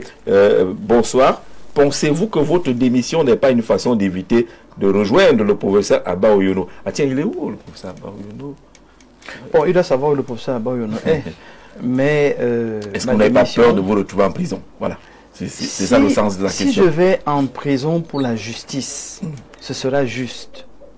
Mais aller en prison c'est le pasteur qui parle. C'est pas que le pasteur, c'est le citoyen lambda. Vous direz la même chose, Jean-Jacques. C'est-à-dire que si on vous embastille pour vos convictions, pour ce qui est juste, vous dites quand même qu'ok, c'est eux qui sont injustes.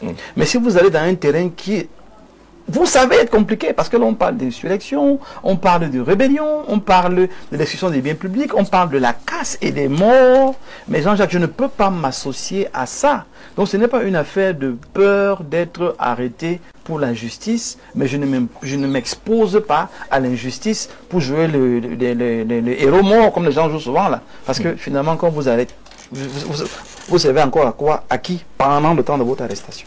D'accord, nous accueillons Nadège Yougen. Bonsoir Nadège. Bonsoir Jean-Jacques. Comme tous les vendredis soirs, nous avons un invité, Dr Moïse Mbok, que vous connaissez certainement. Vous l'avez vu sur presque tous nos plateaux ici. Vous l'avez certainement croisé une ou deux fois. Mais bon, quelles sont les questions et les préoccupations? Bonsoir Jean-Moïse Mbok et bienvenue une fois de plus chez nous. Merci. Comment vous allez? Bon, ça va. Alors dans cette deuxième partie, vous avez le droit et non l'obligation d'apprécier certaines questions proposées par les internautes. Alors, vous êtes pasteur. Oui. Un homme d'église, devrait-il se retrouver acteur politique de premier plan? Alors, dans les instructions bibliques, et vous lirez dans 1 Corinthiens 12, la Bible parle de différents dons et un des dons, c'est le don de la gouvernance. Donc, les dons à l'église, ce n'est pas seulement pour prêcher, ce n'est pas seulement pour évangéliser, ce n'est pas seulement pour enseigner, mais c'est aussi pour avoir un impact dans la société, avec des valeurs qui font la différence. Parce que c'est des valeurs qui font la différence. En fait, les religions et les corps spirituels existent pour ramener des bonnes mœurs, pour amener la logique et imposer le respect de la justice et du droit. Donc, il faudrait qu'on voit les religions comme des cadres normatifs de responsabilisation sociale. Donc, qu'un homme d'église se retrouve à être un acteur social de premier plan, c'est même ça que Jésus dit, que vous êtes le sel de la terre. Il n'a pas dit que vous êtes le sel de votre chambre. Vous êtes le sel de la terre. Vous êtes la lumière de quoi? C'est la lumière du monde. Ce n'est pas la lumière d'autre chose. Et je suis de ceux qui pensent donc que les fléaux comme la corruption se traitent aussi avec des valeurs spirituelles. Vous verrez rarement un chef traditionnel d'une certaine dimension se trouver dans le faux. Vous verrez rarement un prêtre, un imam, un pasteur se trouver dans le faux. Il y a même des personnalités qui ne sont ni l'un ni l'autre, mais qui ont des valeurs intrinsèques. Et à partir de ces valeurs, elles irradient leur environnement. Je me souviens de ce grand homme qui est parti dernièrement, l'ancien GPR, le papa du président de Afekavolé, là,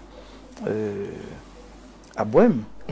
Quand on vous parlait du père Abouem, dans sa simplicité, dans sa modestie, c'est des choix. C'est des choix de vie. Donc, qu'un pasteur se retrouve là, oui, je suis très à l'aise dans ce milieu, parce que justement, je crois que on peut apporter le respect de l'autre. On peut apporter le respect de sa nation, et je lutte férocement contre l'ensauvagement de l'espace public et l'espace politique. D'accord. Voilà mon rôle. Pour vous, est-il possible de faire la politique proprement, c'est-à-dire sans mensonge, sans invective et sans violence? Alors, si on voit la politique, comme je l'ai dit, comme cette machine, cette structure qui est mise sur pied pour le bien de la nation, on va s'atteler à résister à la tentation. Parce que vous savez, il y a des jours où vous n'êtes pas d'humeur. Quelqu'un vous lance même une parole qui n'est pas forcément blessante et puis vous démarrez. Ça peut arriver. Donc celui qui se chamaille une fois en passant n'est pas querelleur. Ça peut arriver qu'on s'énerve. Mais si on a l'humilité de reconnaître qu'on a mal fait, qu'on se calme, c'est parfait, on évolue. La politique, il y a également des ignorants qui arrivent sur cette scène, cet espace, et commettent des erreurs. Par exemple, regardez le fameux jeu de mots entre le détournement des biens publics et le vol, qui sont deux choses différentes, parce que vous prenez l'argent de l'État dans le détournement, vous l'affectez à une mission qui n'est pas la mission première. Vous ne l'avez pas utilisé, mais vous êtes condamné pour ça.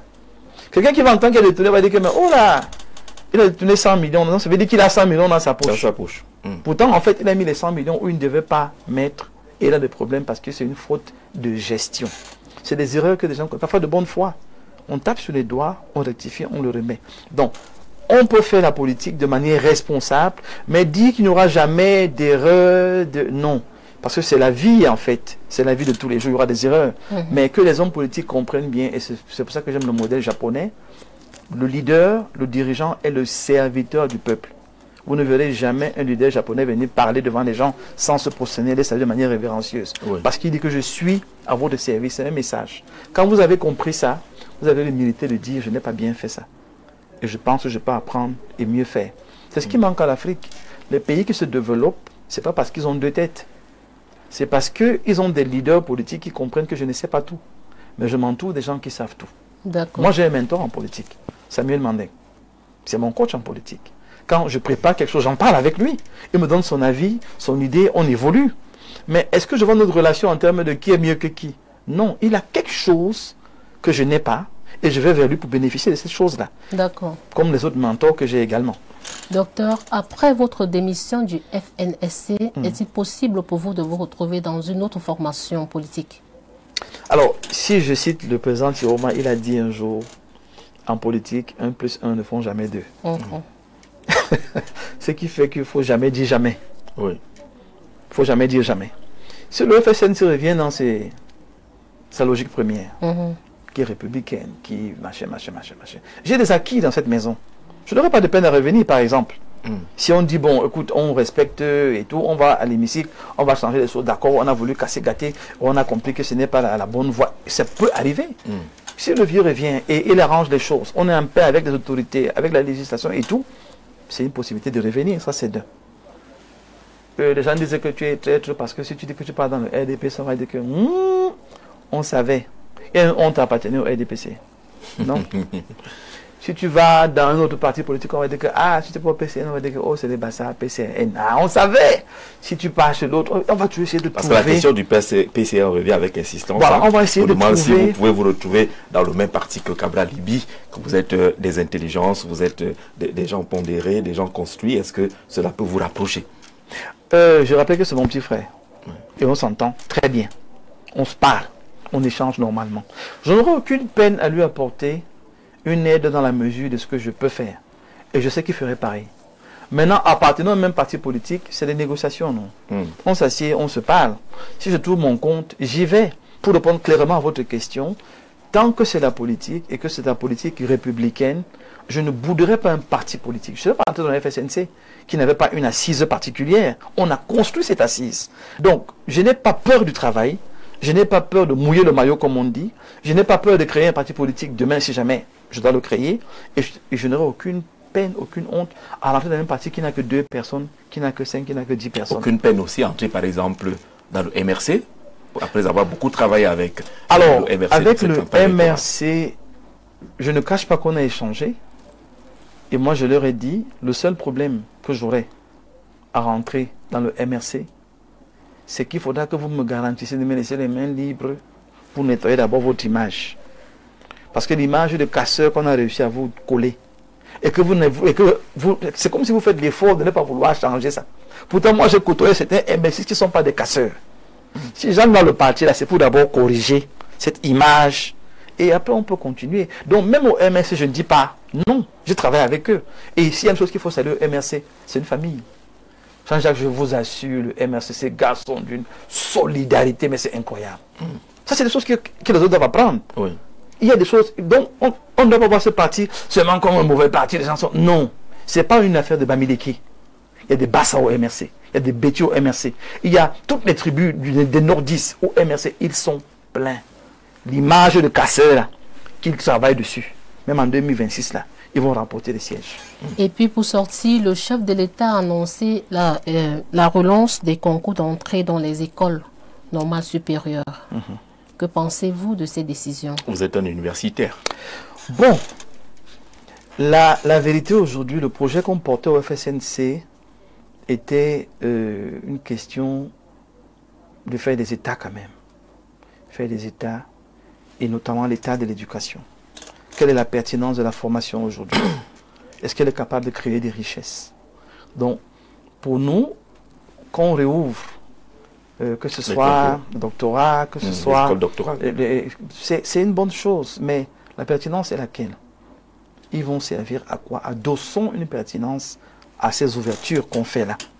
En créant justement, et il faut continuer son propos, il a parlé de créer des entreprises au bénéfice de la jeunesse. Il faudrait donc qu'on réfléchisse à avoir des intelligences ou des intellectuels à même de créer et de gérer et de faire vivre et de faire fructifier ces entreprises. Donc il y a des curricula quand même qu'il faut revoir, il y a des cursus qu'il faut revoir et les adapter aux réalités de besoins actuels qui sont ceux de l'entreprise, de l'industrialisation, et je parlais de la mondialisation qui est un rendez-vous. Qu'est-ce que vous avez? Qu'est-ce que vous apportez au monde? Il faut qu'on produise ce qu'on apporte au monde. Donc, ouvrir ces écoles, c'est une bonne chose. Ça permet à ceux qui sont calés depuis 3 ans, 4 ans, 5 ans d'évoluer. Ok, mais on évolue vers où? Et je sors de votre question en disant que le chef de l'État a certainement parlé d'une vision qu'il faut atteindre, qu'il faut poursuivre. Charge maintenant au RDPC de prendre la peine d'expliquer aux Camerounais ce que le président a dit. Arrêtez de laisser les analystes des plateaux venir dire ce que le président a dit et parfois ils disent mal ou ne disent pas ce qu'il a dit. Et finalement, on se met à dire que mais ces gens-là finalement ne servent à rien.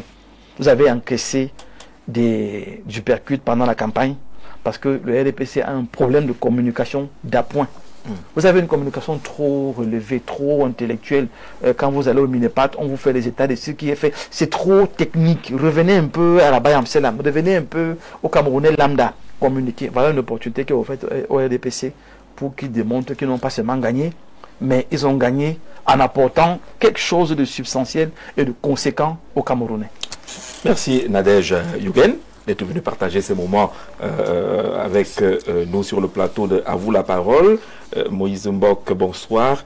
Juste dire merci à notre Seigneur d'avoir montré le bon chemin à M. Mbok. Je préfère qu'il se concentre dans la religion, car la politique, c'est la déconcentration. Non. Il faut quitter sur ces choses-là, veut-on dire. Non, vraiment que chacun porte son fardeau. Vraiment, ça là, ça ne me dépasse pas à porter. Qu'elle soit rassurée. Ce qu'elle peut m'apporter, c'est la prière. Ce qu'elle peut m'apporter, c'est des conseils. Mais qu'elle ait des conseils, pas pour me dire de quitter. Non. Vous savez, c'est bien de lire.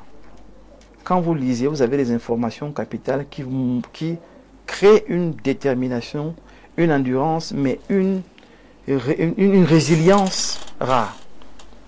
Quand Machiavel vous dit que tout n'est pas politique, mais la politique s'occupe de tout. Mon Dieu. Et vous allez rester loin de ça parce que vous priez. Priez comme vous priez, ça ne va pas changer de loi à l'Assemblée nationale. Quand vous avez fini de prier... Parce que dans l'opinion, la politique rime avec la tricherie, le mensonge, les mains sales, la trahison et autres. Mais que vous, pasteur, homme de Dieu, vous retrouviez là-dedans, peut-être pour cela qu'elle vous demande de sortir de ce milieu-là. Mais la politique, tout est politique, Jean-Jacques. La gestion de votre foyer est politique. La gestion de vos enfants est politique. La gestion de votre génération est politique. Tout est politique.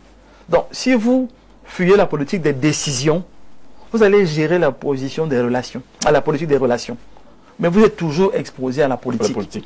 Pourquoi donc ne pas aller avec des valeurs nouvelles pour pouvoir influencer positivement ce qui a été influencé négativement par d'autres avant vous? Je causais avec le ministre Eyeba ici qui disait une fois que est-ce que vous savez qu'on peut faire la diplomatie sans mentir?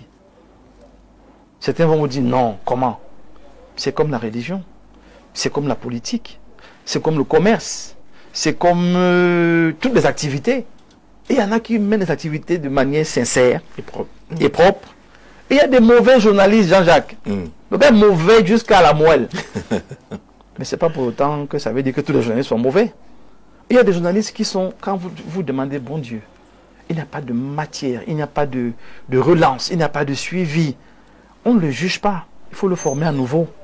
Bon, on ne dit pas que voilà les journalistes comme ils sont. Ils n'ont que des lacunes. C'est la même chose en politique. C'est-à-dire que quand vous tombez sur une personne qui croit que mentir est un strapontin pour réussir, on peut lui dire non. Au lieu de mentir, dis la vérité et amène les gens à t'accompagner dans l'objectif que tu vas atteindre. Les Camerounais que vous voyez là, ils savent qu'on a la crise de Boko Haram. Ils savent qu'il y a la crise du Nozo. Ils savent que l'économie mondiale est en peine et en difficulté. Le problème, ce n'est pas là-bas. C'est le leader qui ne vient pas leur parler pour les rassurer. Qu'avec les défis que vous voyez là, on se bat quand même pour vous trouver des solutions. Mais si vous ne sortez pas pour leur parler, la moindre voiture rutulante qu'ils passent avec CA, la conclusion c'est que c'est l'argent du pays que vous avez mangé. Pourtant on ne sait pas que parfois on prend des voitures, on paye sur 5 ans, avec les différents concessionnaires que nous avons aujourd'hui. Donc s'il n'y a pas de communication sincère, s'il n'y a pas de communication authentique et véritable, il n'y a pas d'évolution, il n'y a pas de développement. D'accord. Pareil pour la démocratie, on peut faire la politique, être dans la démocratie sans être menteur.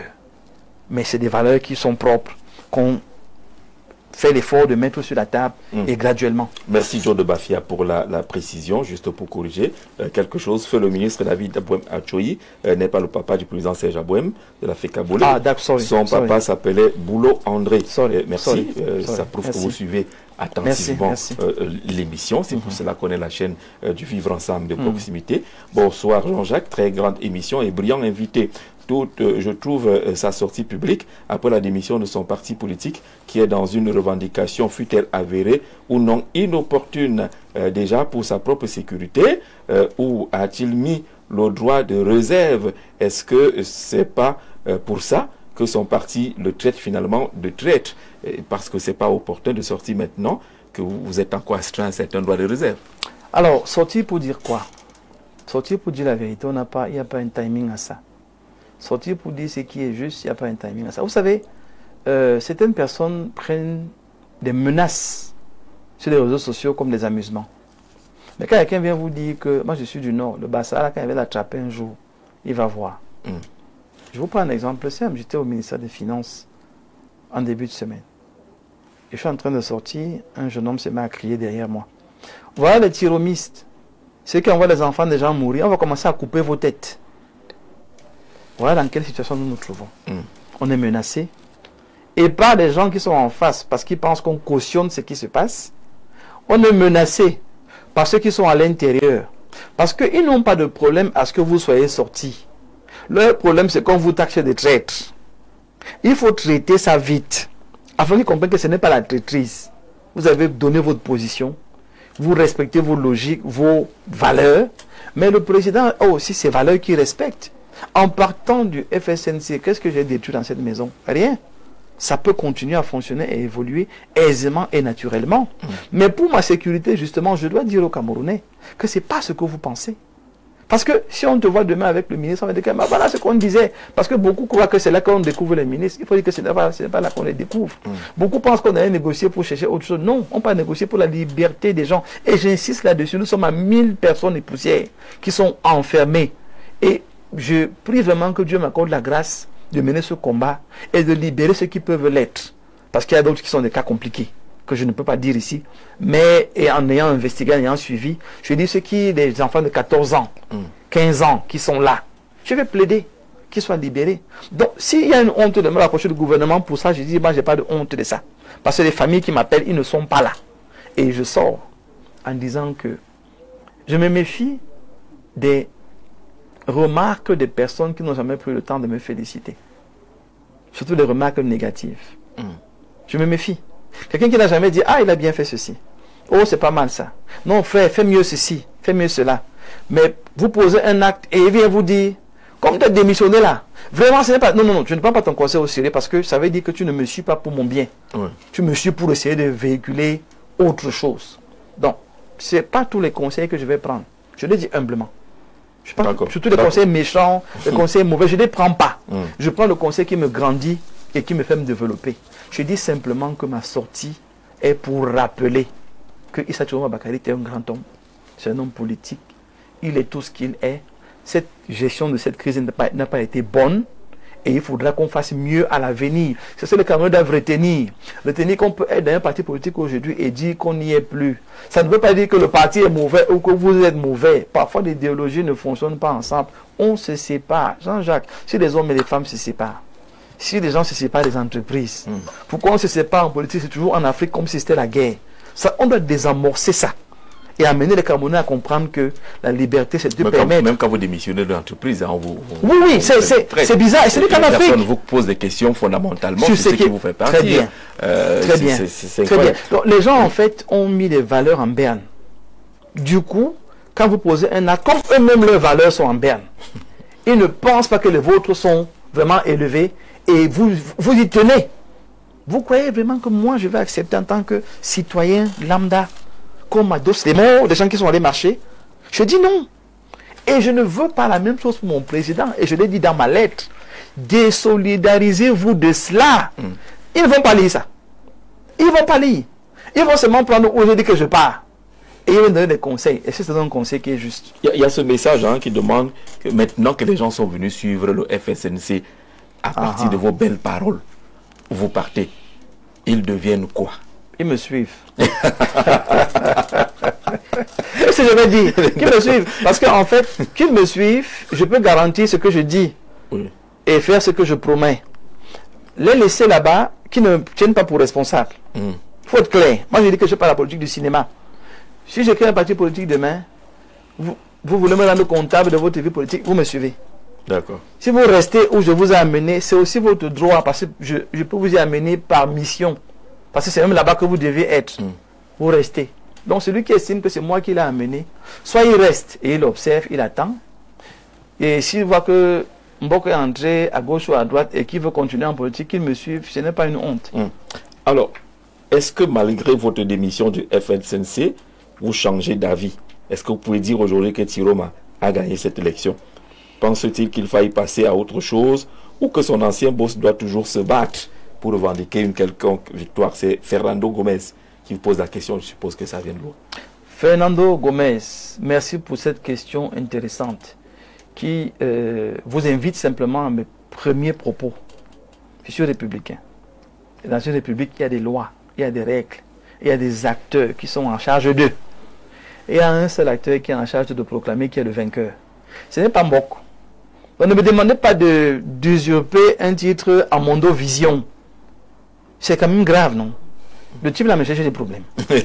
Ce n'est ni mon rôle, ni ma mission, ni ma capacité, ni ma qualité. Je ne peux pas répondre à ce genre de questions. Parce que je n'ai ni la matière. D'accord. Vous trouvez que ces institutions sont fiables aujourd'hui? Non. Conseil constitutionnel? Non. Non. Non. Oui. Je dis il faut tout, le code électoral doit être refait complètement et toute la machine qui va avec. Mais elle est refaite de manière consensuelle. Parce que dans le Cameroun, on a le RDPC, on a les autres. On s'assied sur la table et on trouve ce qui arrange tout le monde. Pour le moment, que j'aime ce système ou que je ne l'aime pas, c'est lui qui fait foi. C'est lui qui est le système et le fonctionnement en vigueur. Je suis républicain, je l'accepte d'abord. Même si ça me fait mal, je l'accepte d'abord. Et si je veux que les choses changent, je pars où on change les choses et on évolue. D'accord. Ne dis donc pas qu'on n'a pas conçu Rome en un jour. Après cette rupture avec le FLCC, M. Mbok, c'est quoi la suite de vos ambitions? Croyez-vous au discours du président élu, Cyril Douala? Quel aspect du discours? Bonsoir Jean-Jacques et Dr Mbok. Le Cameroun est plus grand que nous tous. Voilà. Je pense qu'il faut que l'honorable Cabral et lui se rapprochent et travaillent main dans la main pour les municipales législatives à venir et que cela serve déjà de base pour la présidentielle à venir. Nous comptons sur cette jeunesse-là car on pense qu'ils sont notre avenir à tous. Blaise depuis Boya dans le sud-ouest.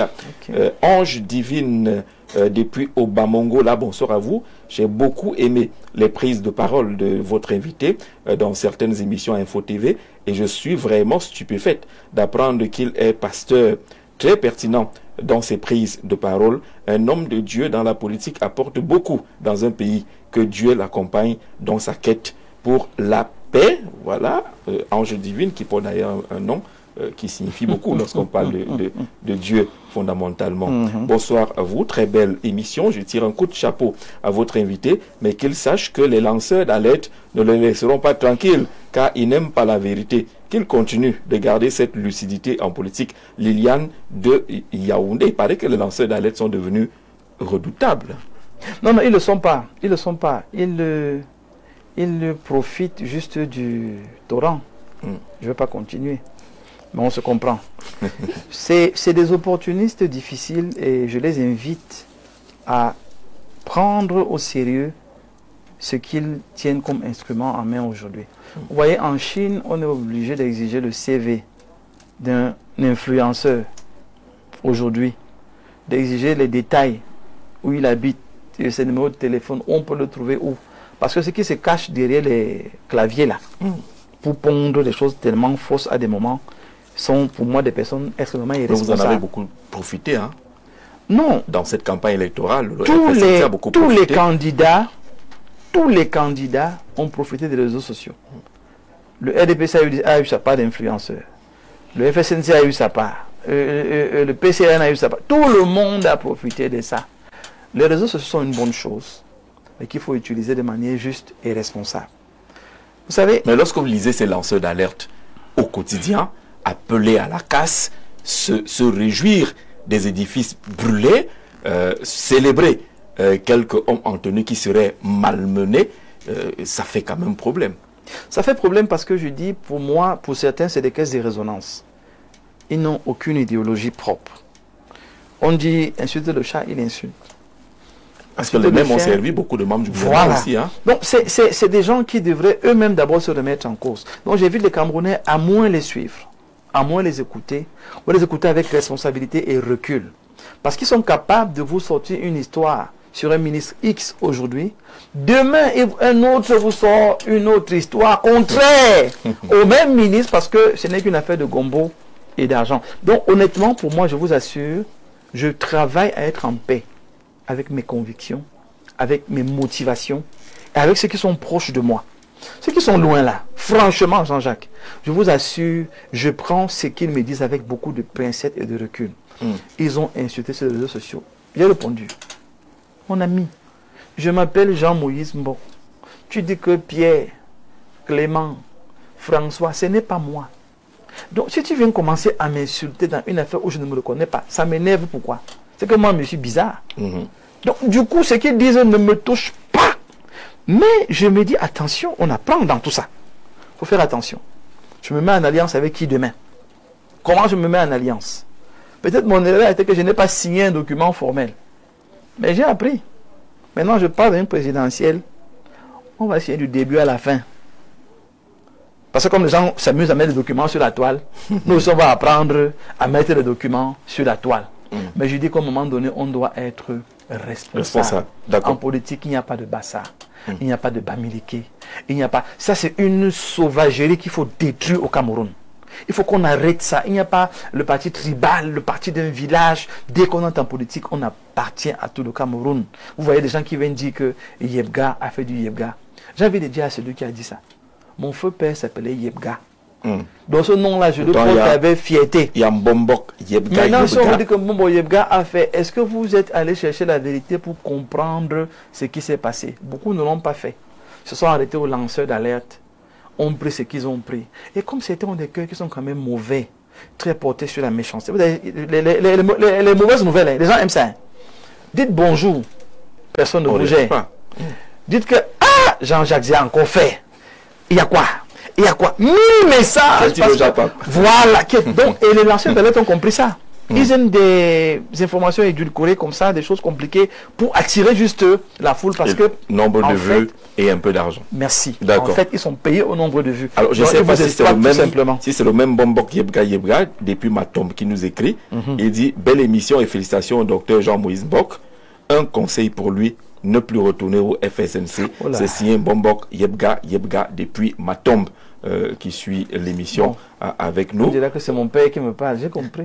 J'ai pris note. Bonsoir, monsieur Mbok. Que pensez-vous de l'état du Cameroun actuellement? Est-ce qu'il faut attendre, voir si le président fera ce qu'il n'a pas pu faire en 43 ans? Vous allez répondre, alors on prend quelques questions, parce qu'on est déjà en train de sortir de l'émission. D'ailleurs, on est déjà dans le temps additionnel de ce programme. Bonsoir Gigi, bonsoir monsieur Mbok. Le changement de discours d'ITB n'est-il pas le fait qu'il se retrouve pris au piège d'un deal initialement passé entre lui et le régime, ne se doutant pas que la mayonnaise allait prendre auprès des Camerounais? Comme ITB aujourd'hui, est-ce que demain, vous ne serez pas dans la même posture sur vos prises de position? Vous notez la question. La démission du docteur Mbok ne cache-t-elle pas sa peur d'être arrêté, alors qu'il y a quelques jours à peine, il défendait bec et ongle, et avec la même éloquence son candidat? Qu'est-ce qui a changé entre-temps? Belle émission. Willy Donkol Ndongo n'a peut-être pas suivi l'émission depuis le début. Ouais, en fait. Vous allez sur la rediffusion dimanche à partir de 7h ou alors sur Facebook ou sur YouTube. Bonsoir, monsieur Mbok. Est-ce que tu peux confirmer que le FSNC et son leader ont appelé à l'insurrection et à la casse? Jules Lissouk, qui veut vous prendre au mot là. Salut, docteur Mbok Moïse. Je vous félicite pour votre attitude d'intellectuel qui essaye de parler au niveau du peuple. C'est un travail à la hauteur de votre niveau intellectuel. Vous n'avez de leçons à tirer à travers vos propres analyses, comme vous le faites. Bravo. Tous les vrais politiciens devraient le faire selon leur stratégie. C'est Alain du Québec, au Canada, qui suit cette émission. Vous avez eu un ensemble de questions. Ouf, merci Alain. Merci Alain. Alors, est-ce que Dr Mbok a peur d'être arrêté? Personne n'aime la prison. Personne. Ah, vraiment, personne. Parfois, les gens posent des questions comme si c'était une... Personne n'aime la prison. C'est pas un hôtel. Voilà, je ne me lève pas de chez moi pour dire que je m'en vais à la 11e province. Personne n'aime la 11e province. C'est pour ça qu'on est prudent. C'est pour ça qu'on marche en respectant les biens des autres, et ainsi de suite.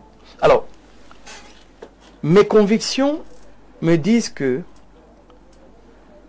dire aux gens, allez marcher. On vous dit, il ne faut pas que les gens marchent. Vous insistez. Et les gens vont marcher, créer des problèmes.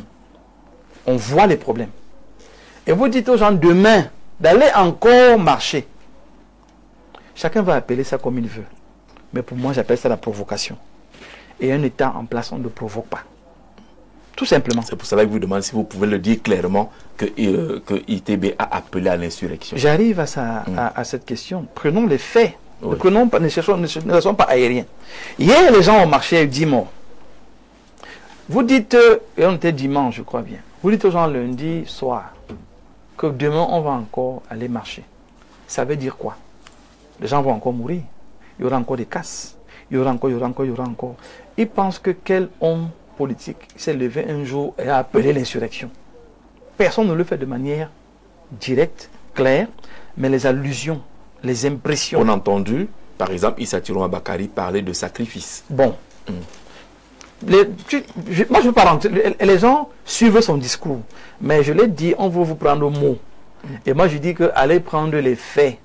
Observez les faits. On a marché hier, il y a eu des morts.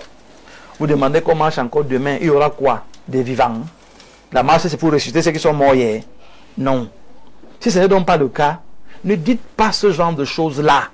Parce que, et dans ma lettre, je dis, ça s'apparente.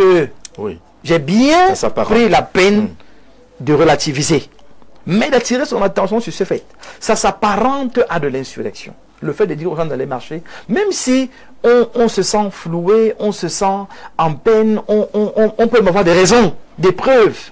Mais, quelqu'un l'a dit tout à l'heure, le Cameroun est plus grand que nous tous. Et c'est là que moi j'aime la Bible. Ne pouvez-vous pas supporter un peu d'injustice pour le bien de tous? Jean-Jacques, nous supportons parfois l'injustice pour le bien de tous. Il faut que les hommes politiques apprennent parfois à supporter un peu d'injustice. Mais pour aller rendre justice de manière légale dans le processus. D'accord. Bonsoir à vous. Que le pasteur demande à ses collègues pasteurs de le joindre et de le rejoindre en politique. Parce que pendant longtemps, les hommes de Dieu ont laissé la politique aux autres. Et si le Cameroun est comme il est, c'est la faute au pasteur. John de Kousseri. Non, je ne suis pas d'accord avec lui. John de Kousseri, vous avez abandonné. Non, ce n'est pas la faute des pasteurs. Maintenant, il faut aussi dire que ce n'est pas tous les pasteurs qui peuvent venir en politique. Il faut savoir ce que tu peux porter. Certains sont des opérateurs économiques, certains sont des agriculteurs, certains sont des éleveurs, certains sont des fonctionnaires. Les pasteurs sont dans toutes les montagnes d'influence. Parce qu'il y en a plusieurs. Maintenant, celui qui se sent attiré par la politique, il doit avoir le cardio Jean-Jacques. Il doit se préparer à courir chaque jour. On a couru pendant la campagne. On a couru bien. On a parlé, on a crié, La campagne finale dit que va t'asseoir. Il faut avoir l'humilité pour t'asseoir. Parce que tu vois un plateau, tu sens que tu as dit. Mais on t'a dit va t'asseoir. Je me suis assis. C'est des vertus, des valeurs qui sont utiles pour ce genre de service. Il y a des moments où on vous pose une question, vous n'avez pas de réponse. Vous savez, on me dit que je ne sais pas. Ça demande de l'humilité. Donc il y a un ensemble d'exigences pour être en politique, et je vous garantis, quelqu'un m'a dit aujourd'hui pour rire, que vraiment, tout pasteur que tu es, je te voyais servir ton président, tu portais son sac, tu étais même comme un enfant chez lui et tout. Tu fais comment pour gérer les deux? Je dis, mais le pasteur est d'abord un serviteur. C'est parce que nous-mêmes là, on s'est trompé un peu, on est devenus des grands bishops avec des grosses croix, des grosses chaises, avec des protocoles, avec la sécurité. C'est nous-mêmes qui avons dérangé. De côté, bon, ceux qui ont Satan, mieux pour eux, c'est bien. D'accord. Mais ce n'est pas ça la fonction première, c'est d'abord serviteur. On va sortir l'émission. Bonsoir, mon cher Jean-Jacques. Merci au docteur pour son aisance et sa sincérité dans les réponses. Ceci, Ange Samar, que vous connaissez. Ah oui, certainement. Voilà, il nous suit. C'est Delta Choco depuis Douala Bounabiri. M. Mbok, qu'en pensez-vous de l'état du Cameroun actuellement? Il a insisté, M. Mbok, s'il vous plaît. Qu'en pensez-vous de la prophétie de Ruben Oumniobé? L'avez-vous déjà lu? Sinon, il faut vraiment le faire plus que sa prophétie, pour que ça se réalise, puisqu'elle se réalise jusqu'à nos jours. Vous l'avez lu, la prophétie de Oumniobé? Je veux lui rappeler que Paul Biasso a reçu du ventre de l'oiseau. Je dis ça, je dis rien. D'accord. Qu'est-ce que je pense de l'état du Cameroun? Oui. Moi, je pense qu'aujourd'hui, quelqu'un a demandé, est-ce qu'il faut attendre ce que le président Biya a promis? Vous savez, il y a deux attitudes que je vais recommander aux Camerounais. La première attitude, c'est, ils ont parlé d'espérance, non? Grandeur espérance. Voilà, grandeur espérance. On espère qu'il pourra faire. Le PAN lui a donné un stylo pour le remaniement, par exemple. Et vous êtes pour un remaniement immédiat? Personnellement, après avoir observé les élections, l'attitude les réactions des populations et le score même du candidat Biya. Pour ce qu'il a annoncé, il faut qu'il fasse un remaniement. Pour son discours d'hier, le remaniement va montrer aux Camerounais que c'est même déjà crédible.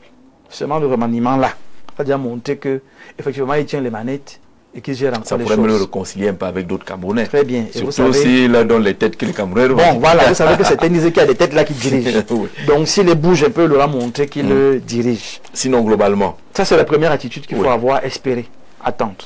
La deuxième, à tous les hommes politiques, allons aux élections locales. C'est là-bas que ça se passe. Ne restons pas à discuter sur les PV, sur qui a gagné, qui n'a pas gagné. Supportons l'injustice. Supportons l'injustice. Ça va faire mal à mes amis du FSN, c'est ce que je suis en train de dire. Mais je vous promets que les gens que je vois, s'ils ne vont pas leur céder la moindre... Comme supposons l'injustice, ça veut dire que vous êtes d'accord qu'il y a de l'injustice. Certains estiment qu'il y a de l'injustice. Ne leur refusons pas ça. C'est leur droit. Moi, aujourd'hui, je suis plus de FSNC, donc je suis neutre. Donc, ceux du FSNC qui estiment qu'ils ont été privés de leur victoire, moi, je veux les supplier très humblement.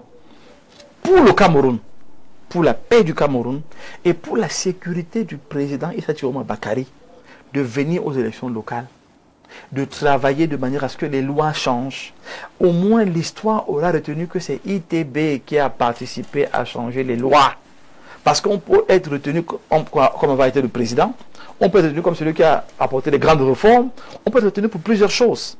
Donc, s'il a voulu être la présidence, ça n'a pas marché, qu'il prenne un autre combat, et il est un grand combattant, il sait bagarrer, il peut amener une grande troupe à la victoire en passant par là.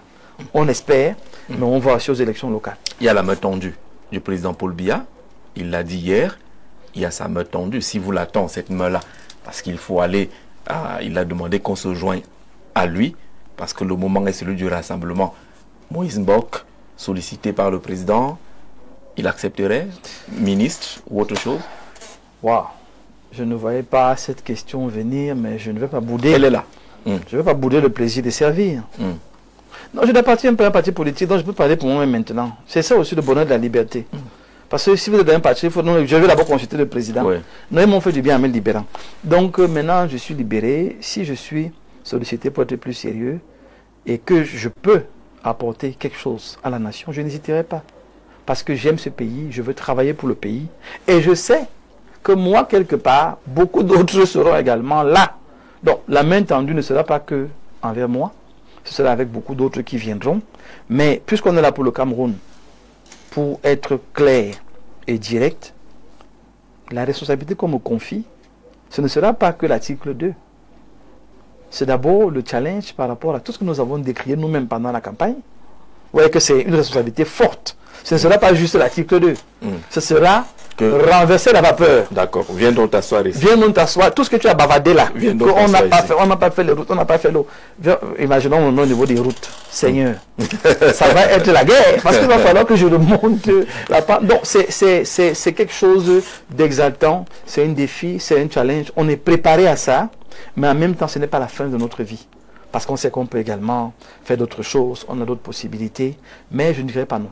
D'accord, c'est ce qu'on retient. On vous dit merci d'avoir accepté notre invitation. Merci à toutes les équipes techniques et rédactionnelles, au top management de Info TV. La rediffusion, c'est dimanche à 7 h, mais vous pouvez retrouver l'émission dès maintenant sur les différentes plateformes Facebook ou YouTube. D'ailleurs, elle était en direct sur Facebook et YouTube. Vous pouvez regarder et peut-être poser toujours des questions indirectement à notre invité de ce soir. Merci, très bonne soirée, très bon week-end.